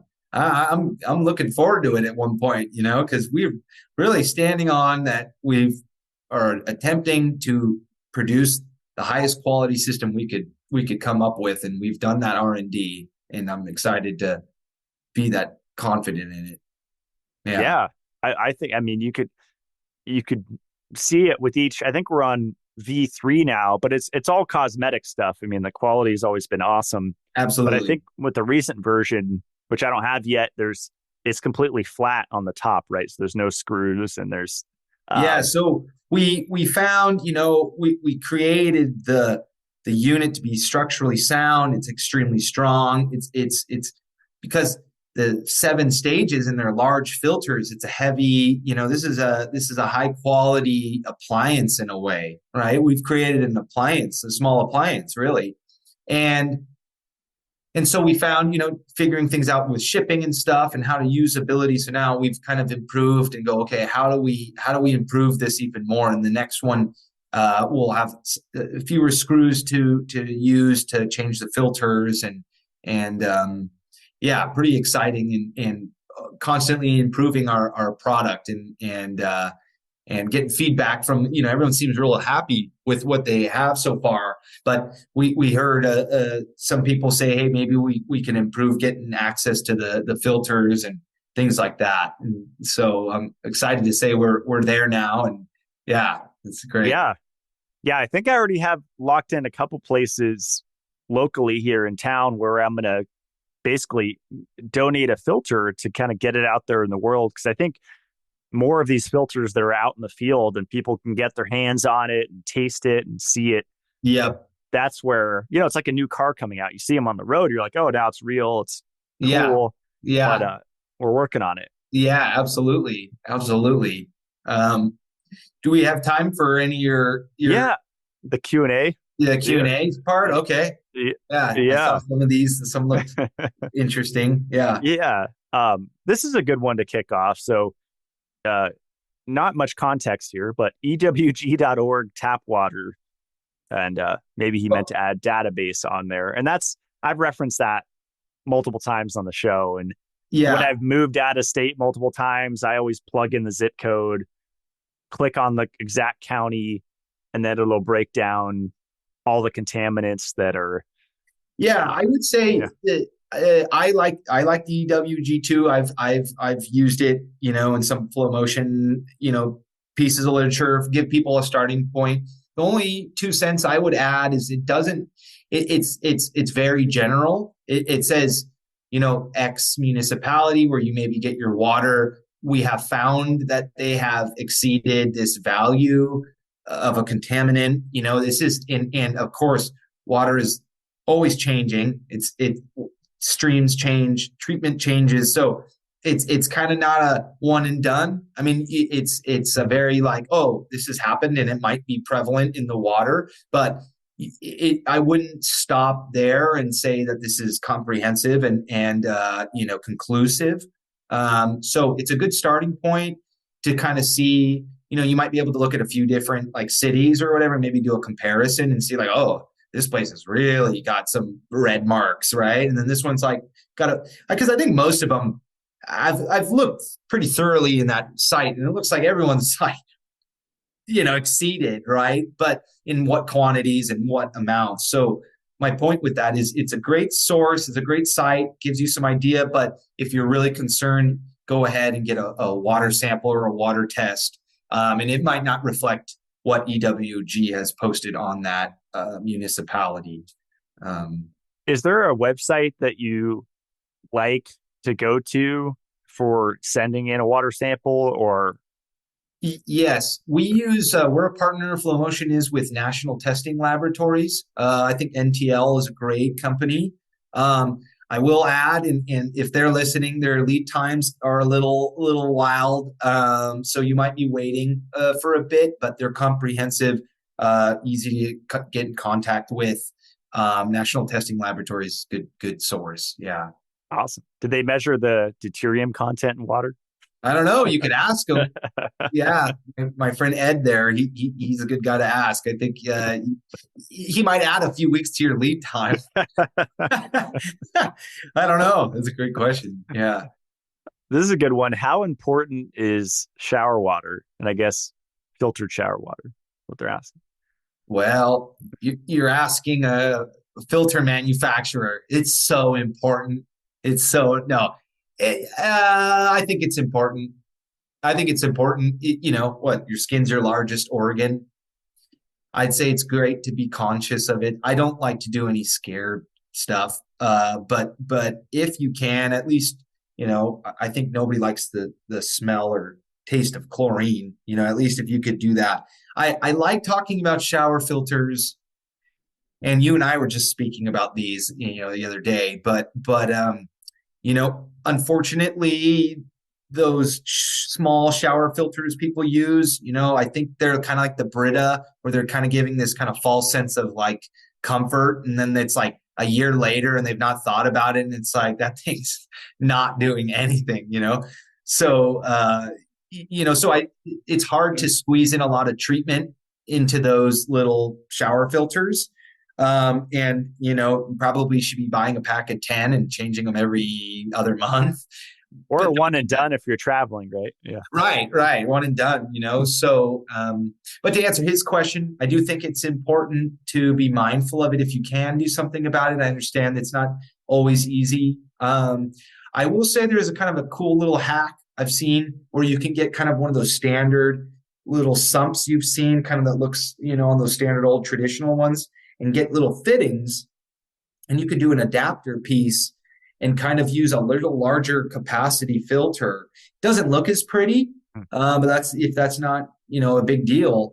You could get a lot more capacity and use kind of a standard filter cartridge type thing, and would work pretty good. I think that's a kind of a cool method. In fact, we could even do that, Matt, with the Q series. It's not a bad idea. Yeah. Yeah. We just got back from visiting my family for Christmas, and I usually plan ahead. Usually I have one or two extra shower filters in my little travel cabinet, and I completely spaced and didn't order one week or two ahead. So I got to the Airbnb, or on the way there on the plane, I remembered. And so ended up buying one from Home Depot, and it was their little chrome $30 shower filter. Oh, okay. And it's funny, it just says reduces chlorine or reduces the taste or smell or something. Yeah, right. And I figured it's better than nothing. So I put that on there, and it did help. But when I checked out of the Airbnb and I was back here in Idaho, I got a message, and the host said, "Was there something wrong with the shower? We noticed that you took off the hose, and we saw this filter sitting in the cabinet." And I responded, "I hope it's okay. I didn't use tools. I'm very sensitive to chlorine, so I left it there for the next guest." But what's funny is we saw an empty box of a shower filter in the Airbnb cabinet. So I think people are catching on. Wow. And, Yeah. Being mindful. Well, and you go into new places, it's just something, you want to take out some sense of like surprise or something, it's always, that's interesting. You saw it too, but yeah. This is a good one. What is the best home filtration system? This is a loaded question. Well, it is loaded. Let's see. Depends what you're going for, and maybe some of your listeners know we were doing a lot of whole home systems, and we help a lot of people with whole home systems. And I do my best to be a little bit more. I try not to do a one size fits all. Here's this super expensive filter. It's going to work great. I try to, what are you looking for? What's important to you? So that, it's hard to just use like a big stroke, paint stroke on that.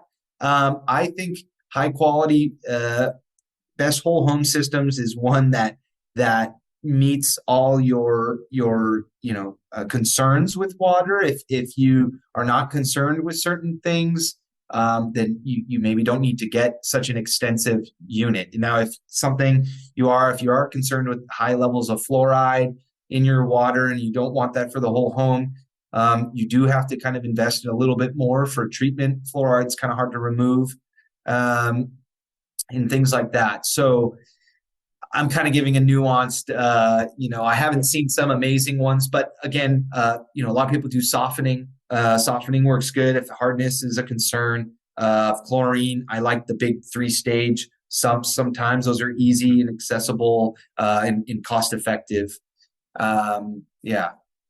Yeah, earlier you threw out Vicqua, and we have relatively low PPM. I mean, it's spring water, and right? So that's in the minority here as far as how common that is. Units are great. Yeah, those are simple, and they have the UV in a spring source. I think that's a great little tool. Obviously, how many people living in the home, what kind of flow rate you need, right. And some people see if you got a lot of people, a lot of water, these filters can plug up pretty quick, and then they got to replace them. So it's a little bit more technical, but those are great units. And I think, Matt, there's not too many people, super high water use than, Yeah. My first home here actually was thinking about that this morning before our show. I remember switching out the first cartridge, the sediment on. It was actually the unit I got from you when you used to sell the whole home systems, and Yeah. this was like 3 years ago here in Idaho, and Yeah. I was moving to my current home, and I changed the filter, and it was just completely brown from the iron. Oh, And yeah. that was well water versus spring water. And there Right. tends to be more iron in well water. Definitely. Yeah. Yeah. I know. And people see those and it's definitely alarming. And it's kind of, yeah. Yeah. And the sediment, that removes quite a bit of iron, right? Usually. Yeah. Yeah. Yeah. Yeah. Usually we'll pick up, well, what kind of, depending on the type of iron, if it's dissolved, then, but if it's kind of, iron and sediment, yes, you'll see a lot of that. And that's what turns your whole sediment filter, old. Yeah. This is a good question and kind of a throwback to what we were talking about before. Can you give a breakdown of filter types for different budgets?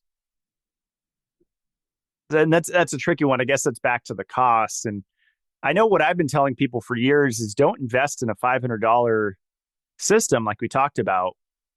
It, just start carrying these jugs, filling up at your health food store, because at least those are serviced properly, regularly. Good advice. They're Yeah. bigger. Those big stand up, you see at your health food store, it'll say Yep. alkaline or RO or whatever. Yep. I would rather them invest in, say, better bottles.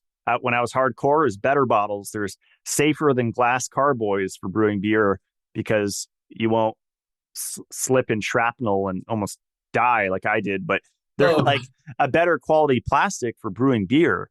And Uh, so mm, way beyond BPA free 5 gallon jugs, better bottles. And cool. just get those and have 4 or 5 that you throw in your back seat or your trunk or whatever Right. and Right. get that once a week or twice, every 2 weeks, whatever. Do you think that's a good way to go for people or? Yeah. I like your comment about it being serviced. If they are, and usually I'd say they are serviced.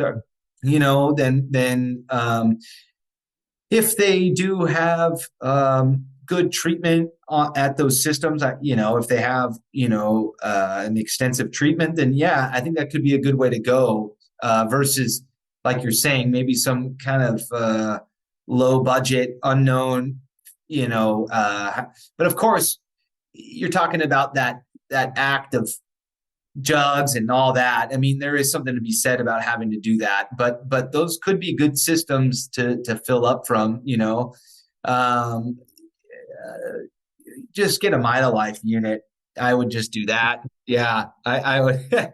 Invest in that. They're great units, and it's better than either of those two. Than not. Yeah, and you could put it on credit like I did. I mean, I'm not a huge proponent of going into debt. I mean, I've been in debt multiple times, student loans and whatever. But if you're going to go into debt for something, how about your blood, your Yeah. quality of your blood? That's pretty important to go into debt. Absolutely, absolutely. And so I would say that's worth it in those trips and the jugs and I mean you could add up that hassle, and you could try to put a monetary value on like how much weight you can carry every day, but so yeah, I'd say the Life unit definitely. This is an interesting one. Are there discussions with city municipalities about how to improve water quality?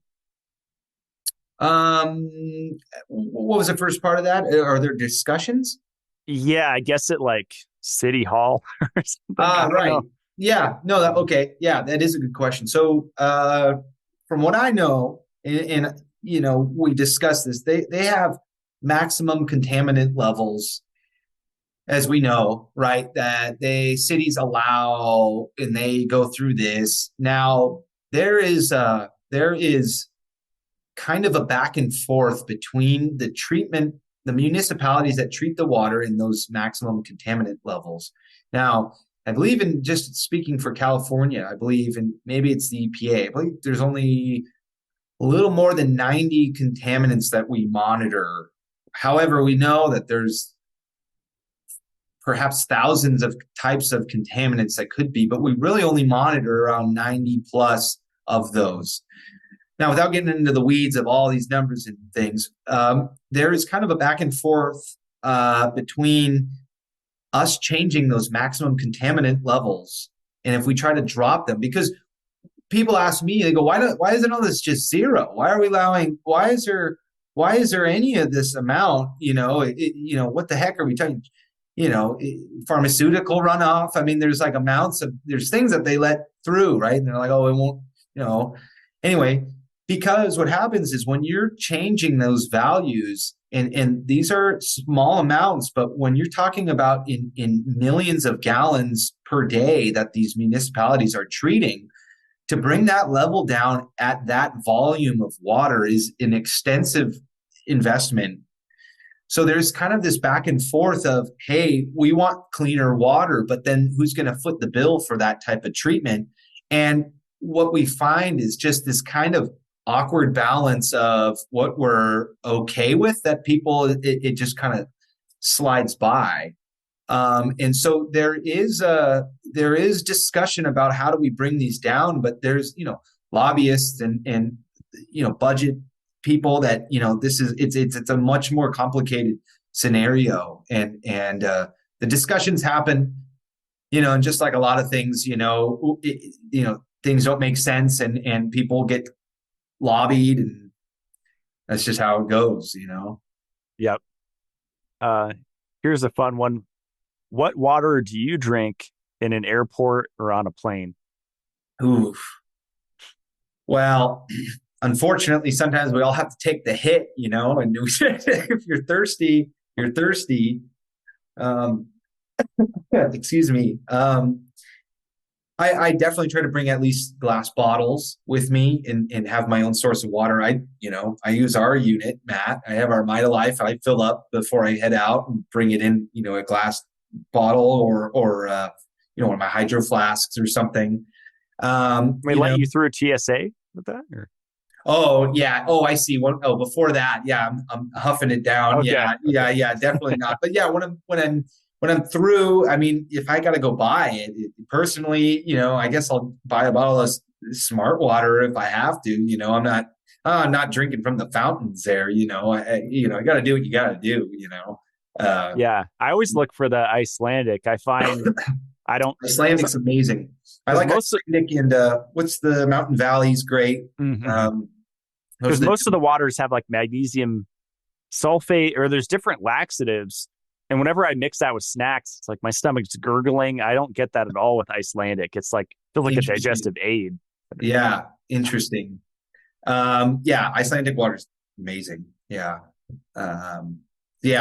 If they have it, not always you're finding Icelandic water, but yeah. Well, it's funny, like turning around the bottle, I bet we're in the 1%. Well, I guess more, maybe it's more now, the health industry and people being more hip to it, but you actually have to look at the label of the ingredients in your water. It's just kind of funny, Oh, right. Yeah. And see what they put. Well, it's interesting to see, in Europe, they're much more open and they have nice labels for their water and what minerals they find. And it seems like here in the States, we've just, it's just that horrible nutrition, 0, and it's like, it's silly that you're putting that on the water. But like I said, in Europe, you'll find that I think the Icelandic one in Mountain Valley, they have different values of what type of magnesium values and maybe, sodium if it's in there. And so that's kind of nice to look for. And waters that typically have that, is a water, you might want to entertain or drink. We kind of touched on this earlier, but remineralizing. So adding minerals to water or remineralizing RO water. And I did this years ago, especially when I was making distilled water. It was it was a really complex process, but I would take, and I think a lot of people are doing it now. I was doing this, I don't know, 15 years ago, 13 years ago, making sole salt. So getting different salts, making a saline concentration where that's the highest concentration it'll go. Ideally keeping that in the fridge because it does get gross at room temperature, what I would do. Right. And then just pour a little bit in to a bulk water, a gallon or something, just pour a little bit in. And then later I got into the trace mineral research blue bottle, and you Yep. literally, if you add more than a drop to a gallon, to me, it would taste really gross. but, Yeah. but that one, I mean, there's a lot of questions about, all the minerals that are in there, the ratios. So it's an interesting subject. Yeah, for sure. You know, yeah, what else to say? If we're adding in that type of method when you're doing like droplets and stuff, you know, I'm not so much the expert as to, the efficacy of those types of products and what they're using in their forms of those minerals. I think there's a lot to be said about that. And if they're because right there's like the powder types, you got the liquid types, and I believe when they're in the liquid type, it's much more easily you know uh, pulled into your water, and it settles better than the powders. I personally don't like the powders. I just never have thought those sit right, and I don't think they really mix in the water correctly. But definitely would say, of course, do that if you'd like to do that, but start with a clean water, and then you can kind of play with the taste a little bit better, kind of like you were saying, and doing it distilled, and then you can kind of add and you can taste it better and things like that. Um, Yeah, I yeah, think it depends too on like climate and activity level. Are you here? It's like 35 degrees Fahrenheit outside right now, or right. are you somewhere tropical where you're moving and sweating a lot? Yep. Say you're in Maui, Altitude, right? higher altitude, pretty important to have some of those salts that you might be, I was in a high altitude place, and definitely notice those things, and Mhm. yeah. Or do Shilajit or coca leaf. I think both of those are used for high altitudes. Absolutely. Yeah, do that. Yeah, exactly. Yeah. Those are good things to add. Yeah, to your water. uh, are different filtration. I think this might be the last one because there's a lot of repeat ones Okay. and things we already addressed, like the Kangen. Are different filtration systems needed for different areas of the country Good question.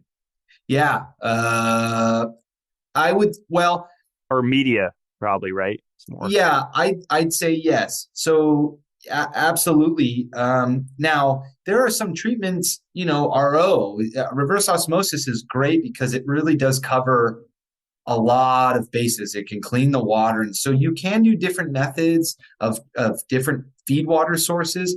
RO, I would say, is used generally is kind of like when you get up to larger commercial industrial, it's kind of the gold standard of what we use to get to a certain quality.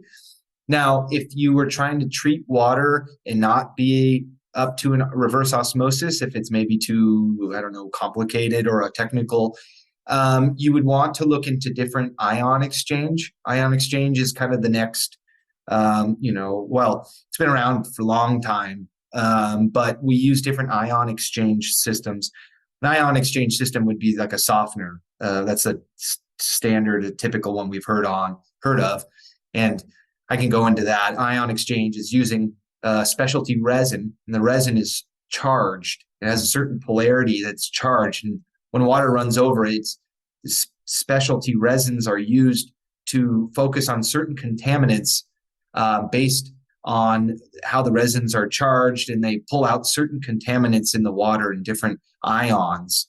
And we use it in the exchange process happens when we remove certain things, and when the resins grab those things we're trying to pull out, we'll put back in to the stream something in place of it, and it does this exchange process. So that's a kind of long-winded way, though. You could use different types of ion exchange depending on what kind of water you have, or what might be in your water. If you're having some problematic, iron, we'll use similar things, or arsenic, or even if you get into more like PFAS, we will use. That's another emerging contaminant. Ion exchange is used in that. There's different ways of destroying or removing PFAS that we're finding, but yeah. So long-winded way of saying yes, we could use different treatments for different problems, and just depends on what your problem is and what's in your water. Hmm. Awesome. And the PFAS, those are related to plastic, right?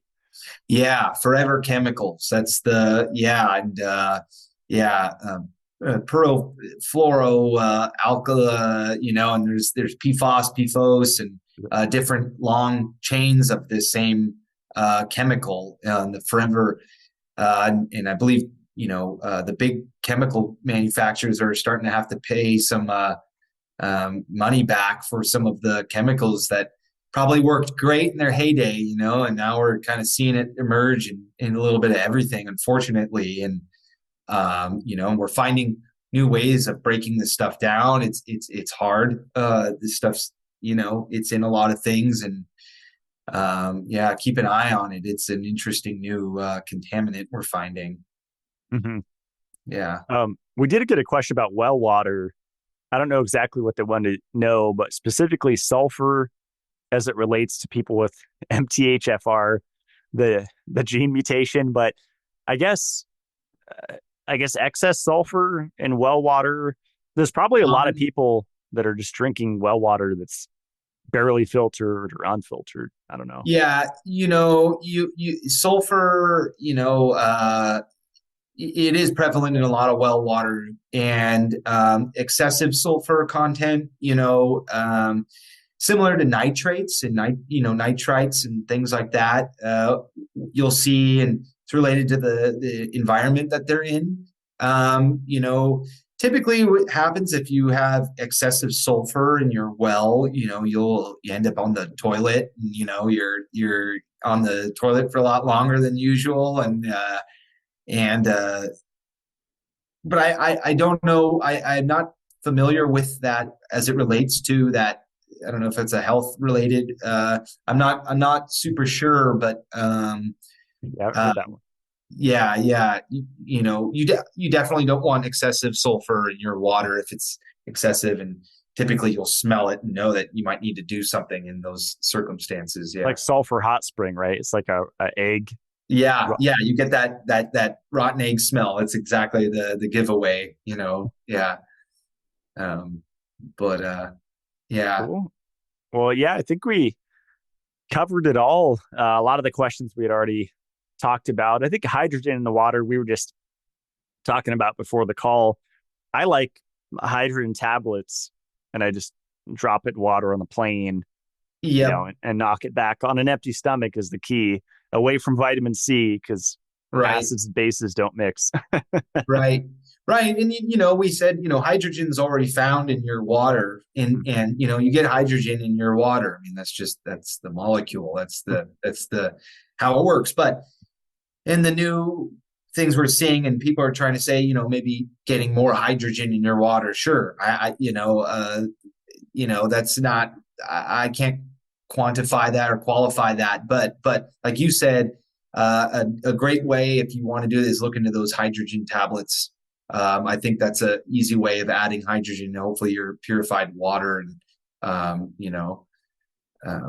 yeah, Yeah, yeah. There's a good website like molecularhydrogeninstitute.org, and they catalog all the studies, and it's the smallest antioxidant. It's helpful for uh, people with mold toxicity, traumatic brain injury.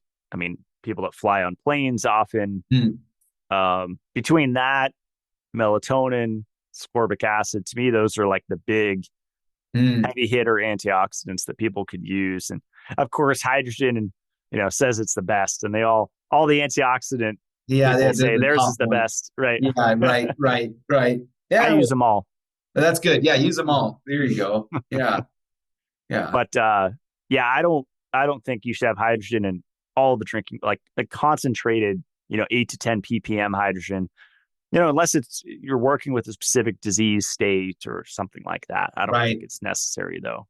Right, to be hyper focused, and every source of water you're drinking is extremely hydrogen, raised. Yeah, and then Yeah. Well, this was awesome, Austin. yeah, First show of the year was really fun. I mean, I could talk about water all day. I mean, just with my, yeah, and I didn't want to talk about my story too much, when I have, interviewing a guest, but just all the experiments I went through, mostly when I was living with my parents in San Diego, and they're seeing me, carry glass, Carl Strauss, like a beer jug to Yeah. college, and I'm getting pulled over by the campus police, and you know, just That's funny hilarious. times. Yeah, no, I mean, it definitely touches on all of our lives and it's super important. And of course, wanted us to talk about our product and get excited. And, in a funny way, I mean, we talked a while and we did talk about our unit, but I feel like there's still so much we could cover. And maybe the next one, we could show the product and go through that and things like that. And but I hope we covered enough for your listeners and they got something from this. Yeah, and imagine, most people are auditory. This eventually gets posted on YouTube. But I did reference throughout the show, like the manual specifically for Mitolife, which I think is so on the page. I mean, you have to click product info if you're on a desktop. I forget how it is on a mobile. But you Mm-hmm. click product info, scroll down, and then install guide under features. Click that, brings up the PDF manual. And I mean, we put a lot of time and effort into that, making it comprehensive. And Right. like I said, the filter layout where we go through in order sediment and second stage KDF 55 and granulated activated carbon, and then RO, and then primary deionization, secondary deionization, remineralization, then coconut carbon. Right. Um, It's an I just, awesome treatment train. I mean, it's no one's doing that, and you should be proud of that, Matt. I think, yeah, you really came up with awesome, yeah. couldn't have done it without you. Appreciate Yeah, you. And it's been an awesome, fun project, and I'm really happy with what we've done together. It's pretty exciting. yeah, I I hope love your it. customers will feel the same, and I think we should be confident they will. And yeah. I think so. And what's cool is you should have a printer, or you can take this to Staples or whatever, but you can print out the cartridge change schedule and Hmm. then write install date. And we have it all just blank on there, and then write the dates for when you switch out the filters, which That's cool. Yep. I haven't seen that with other units. I think it's great. Yeah. Good to have a little service page. It's perfect. So cool. Yeah. And flowmotionwater.com is your website, right? Yeah. Flow Motion Water. We're focusing on helping businesses right now at this current time. Like you, Matt, and but of course we're an open book. If anyone wants to reach out and have any questions and want to learn a little bit more about the Flow Motion Mitolife collaboration, we'd be happy to discuss what we've done and how they can get the most out of your system. Um, and catch us at WQA in March in Florida if you're so inclined. Yeah, you should come, Matt. Yeah. Awesome. Yeah, I forget. I think it's my brother's birthday that month, but we'll see. So Okay, I'll let you know. Yeah, you might be bored too. There's a lot of old people. Yeah, yeah. I love it. Well, thanks so much, Austin. This was really fun, and a Cool. lot of exciting stuff to come. Just for the listeners, we're working on some really cool water products for Mitolife. Absolutely. So Yeah, all the ones you're excited about. We want to support Matt, and yeah, it's going to be a great year. And thanks for having me on your first of the year. I'm honored. yeah, it's been awesome. Thanks for everything, and Yeah, stick around as we close out the show. Thanks, yeah. Austin. All right, Matt. Thanks so much, man. We'll talk to you real soon.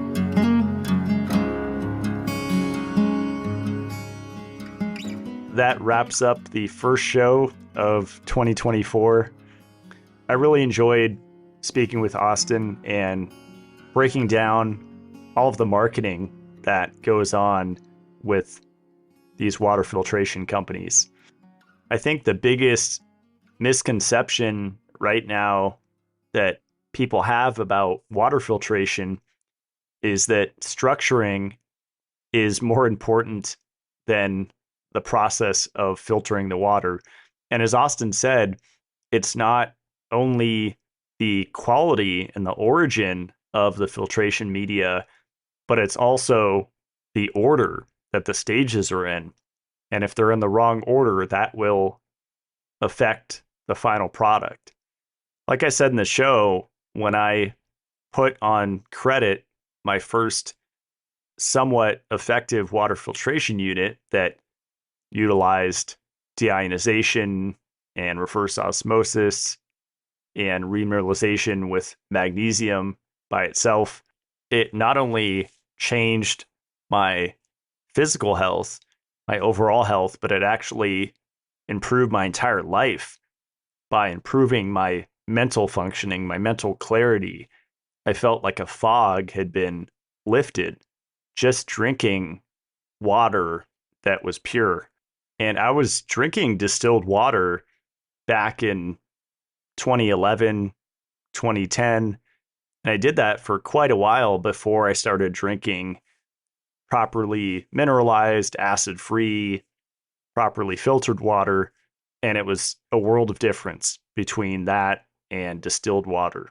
There are still things left over in distilled water, like the Mega Home unit I used for years and other units that I won't name the brand name that are a little higher end. You have to ask, why did they use that little carbon sponge filter on the outlet, on the spout? Well, if distilled is ultra pure water, why do you have to have that between the unit and the jug that's filling up with water? Well, the answer is it doesn't take out everything. There's still stuff in the water that little tiny size of your thumb carbon filter is supposed to remove. I did want to talk about post treatment options, like energetic options for after you filter your water. I think this is where a lot of people get tripped up because they want it to be built into a system. And to some degree, you can. Like, I have a whole house vortexer that Dan Winter sells. I have the whole house analemma. So before it goes to my water filter under the counter, it's going through my very minimal, because I'm on spring water, whole house unit. So sediment, carbon, UV, vortex, the whole house analemma, and then it goes into the under counter Mitolife drinking water filter. I've been experimenting with a lot of different things over the years. You have the MRET, molecular resonance effect technology.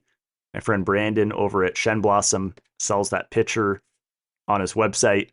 Then you have the Vitalizer Plus, which was the first thing I started doing many years ago. I think this was 7, 8 years ago, which is a really powerful magnetically driven vortex.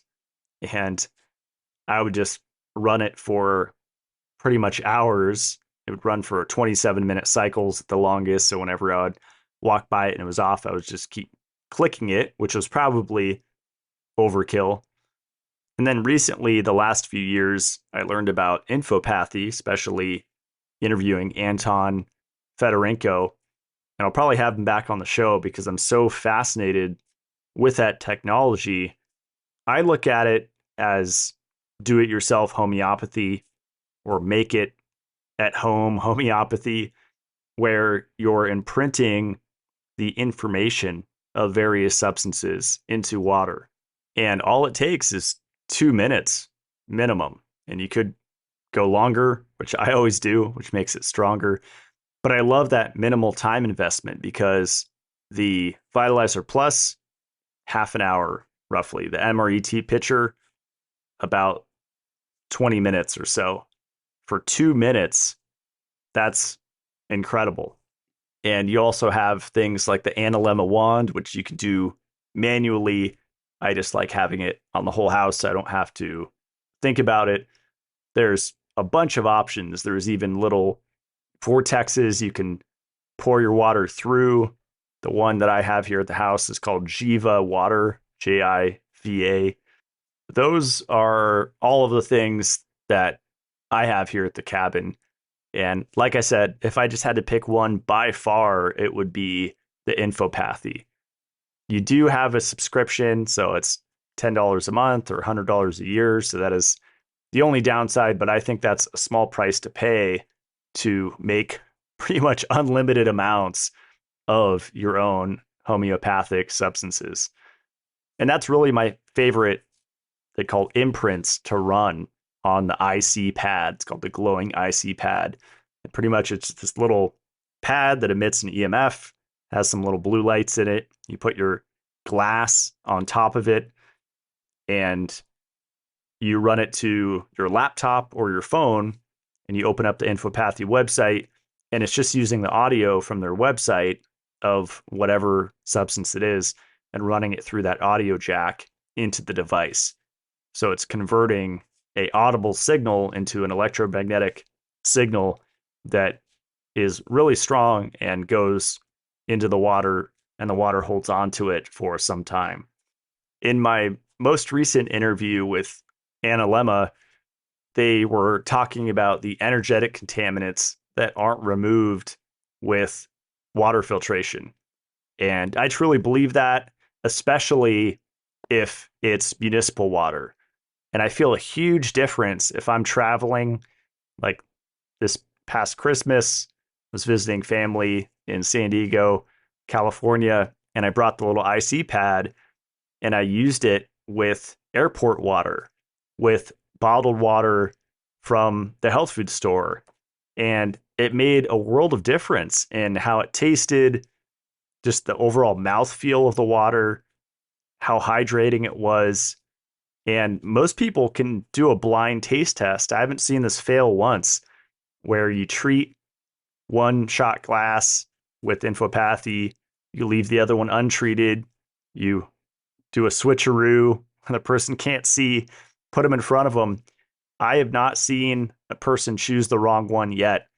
The taste is always so distinct in the one that's treated with Infopathy. So I'm not knocking the energetic stuff with water. I just think that people's priorities are out of whack. That should be secondary to having an affordable, effective, easily serviceable. I think the Mitolife filter fits every category and checks off every box. You're starting with a clean slate.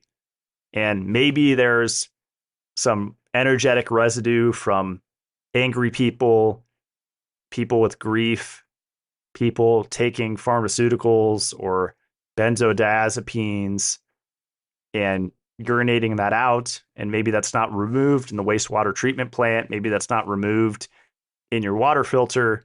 I'm talking about the emotions and the energetic contaminants.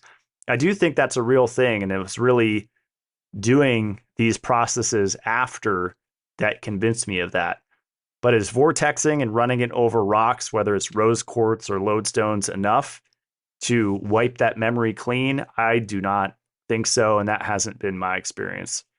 I really do believe that drinking water is more important than the food that we eat. I think it's the foundation of health. There's a lot of nonsense out there in the health community right now about water, that we shouldn't drink plain water, that it's dehydrating, all of these various things. I think it's very individual, and not everybody needs to add minerals to their water all the time. As I referenced that book, Nature Wants Us to Be Fat, sodium can be a weight promoting agent and cause excess body fat.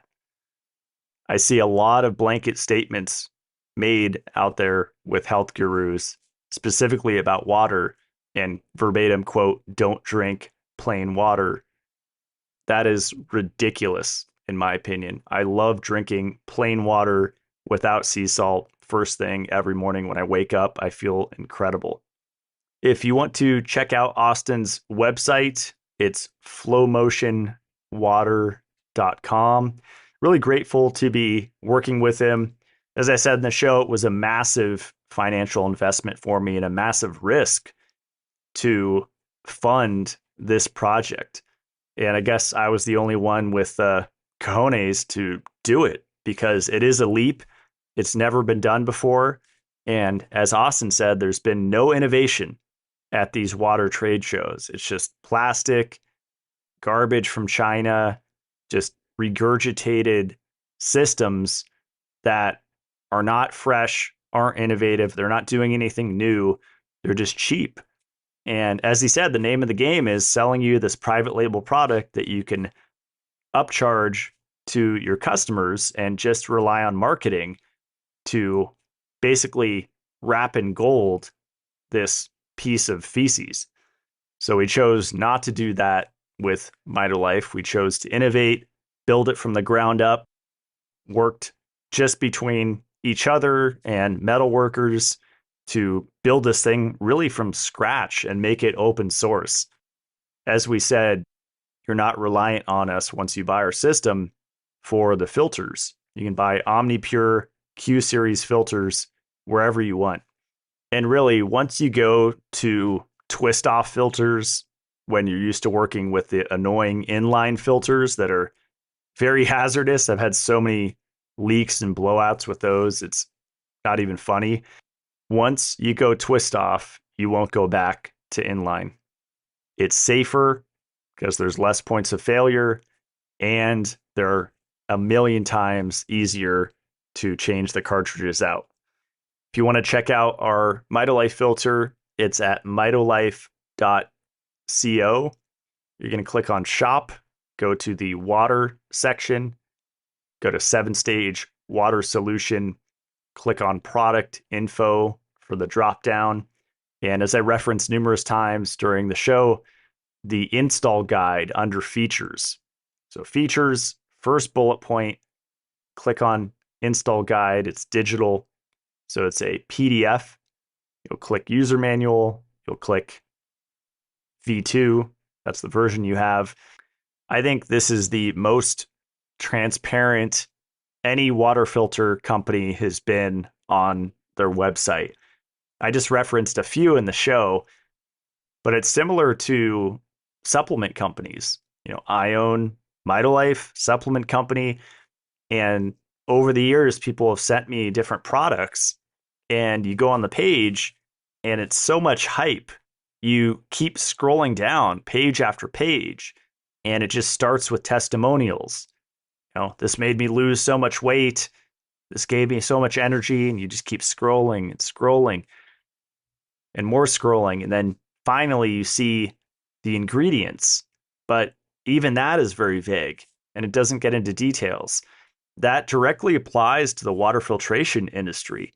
It's all hype, it's all talk, and no delivery. So if you want the details on our filter before you buy it, I recommend you do know the details before you buy it.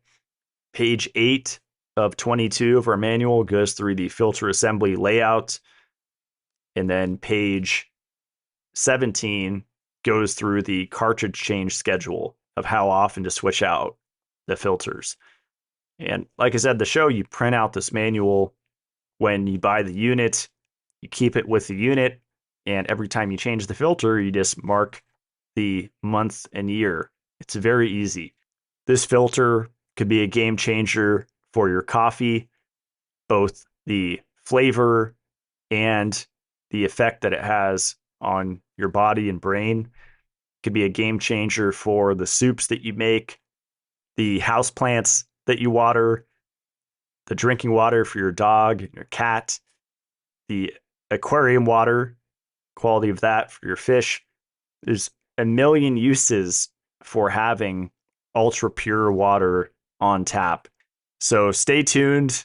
Austin and I and the Mitolife team are working on some really exciting projects for 2024. There's even Mitolife coffee that might be on the horizon. My website is matt-blackburn.com. You can read about the CLF protocol. You can see all of my recommended products. The infopathy that I mentioned is on there. The MRET pitcher, the molecular hydrogen tablets, which I found some brands don't dissolve that well.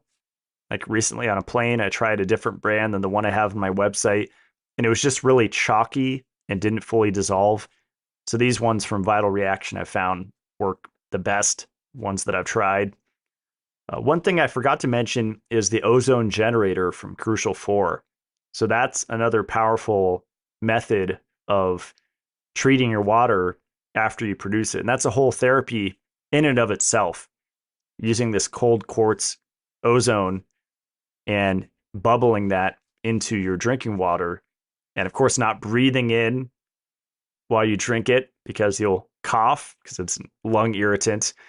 But basically using an oxygen tank, and I keep this in the bathroom, that this unit pulls from and makes pure ozone, and putting that into ideally cold water, but it doesn't have to be cold.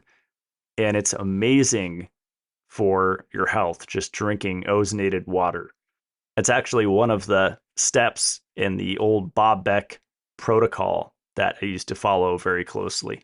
And then I also have light water on there. That's deuterium depleted water, which it's really pricey, but it's really effective.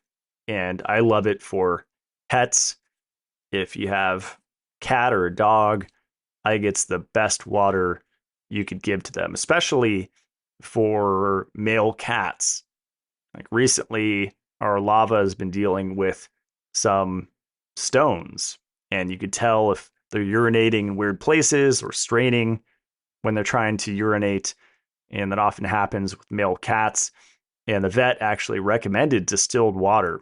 So the next level for that would be just using light water.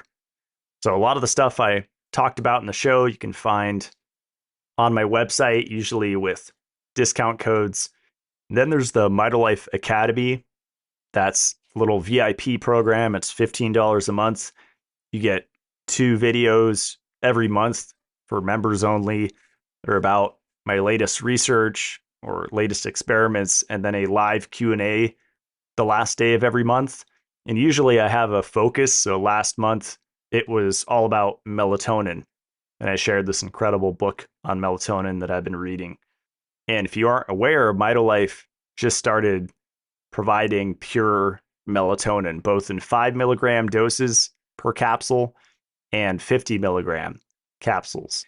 And then we also have lithium orotate.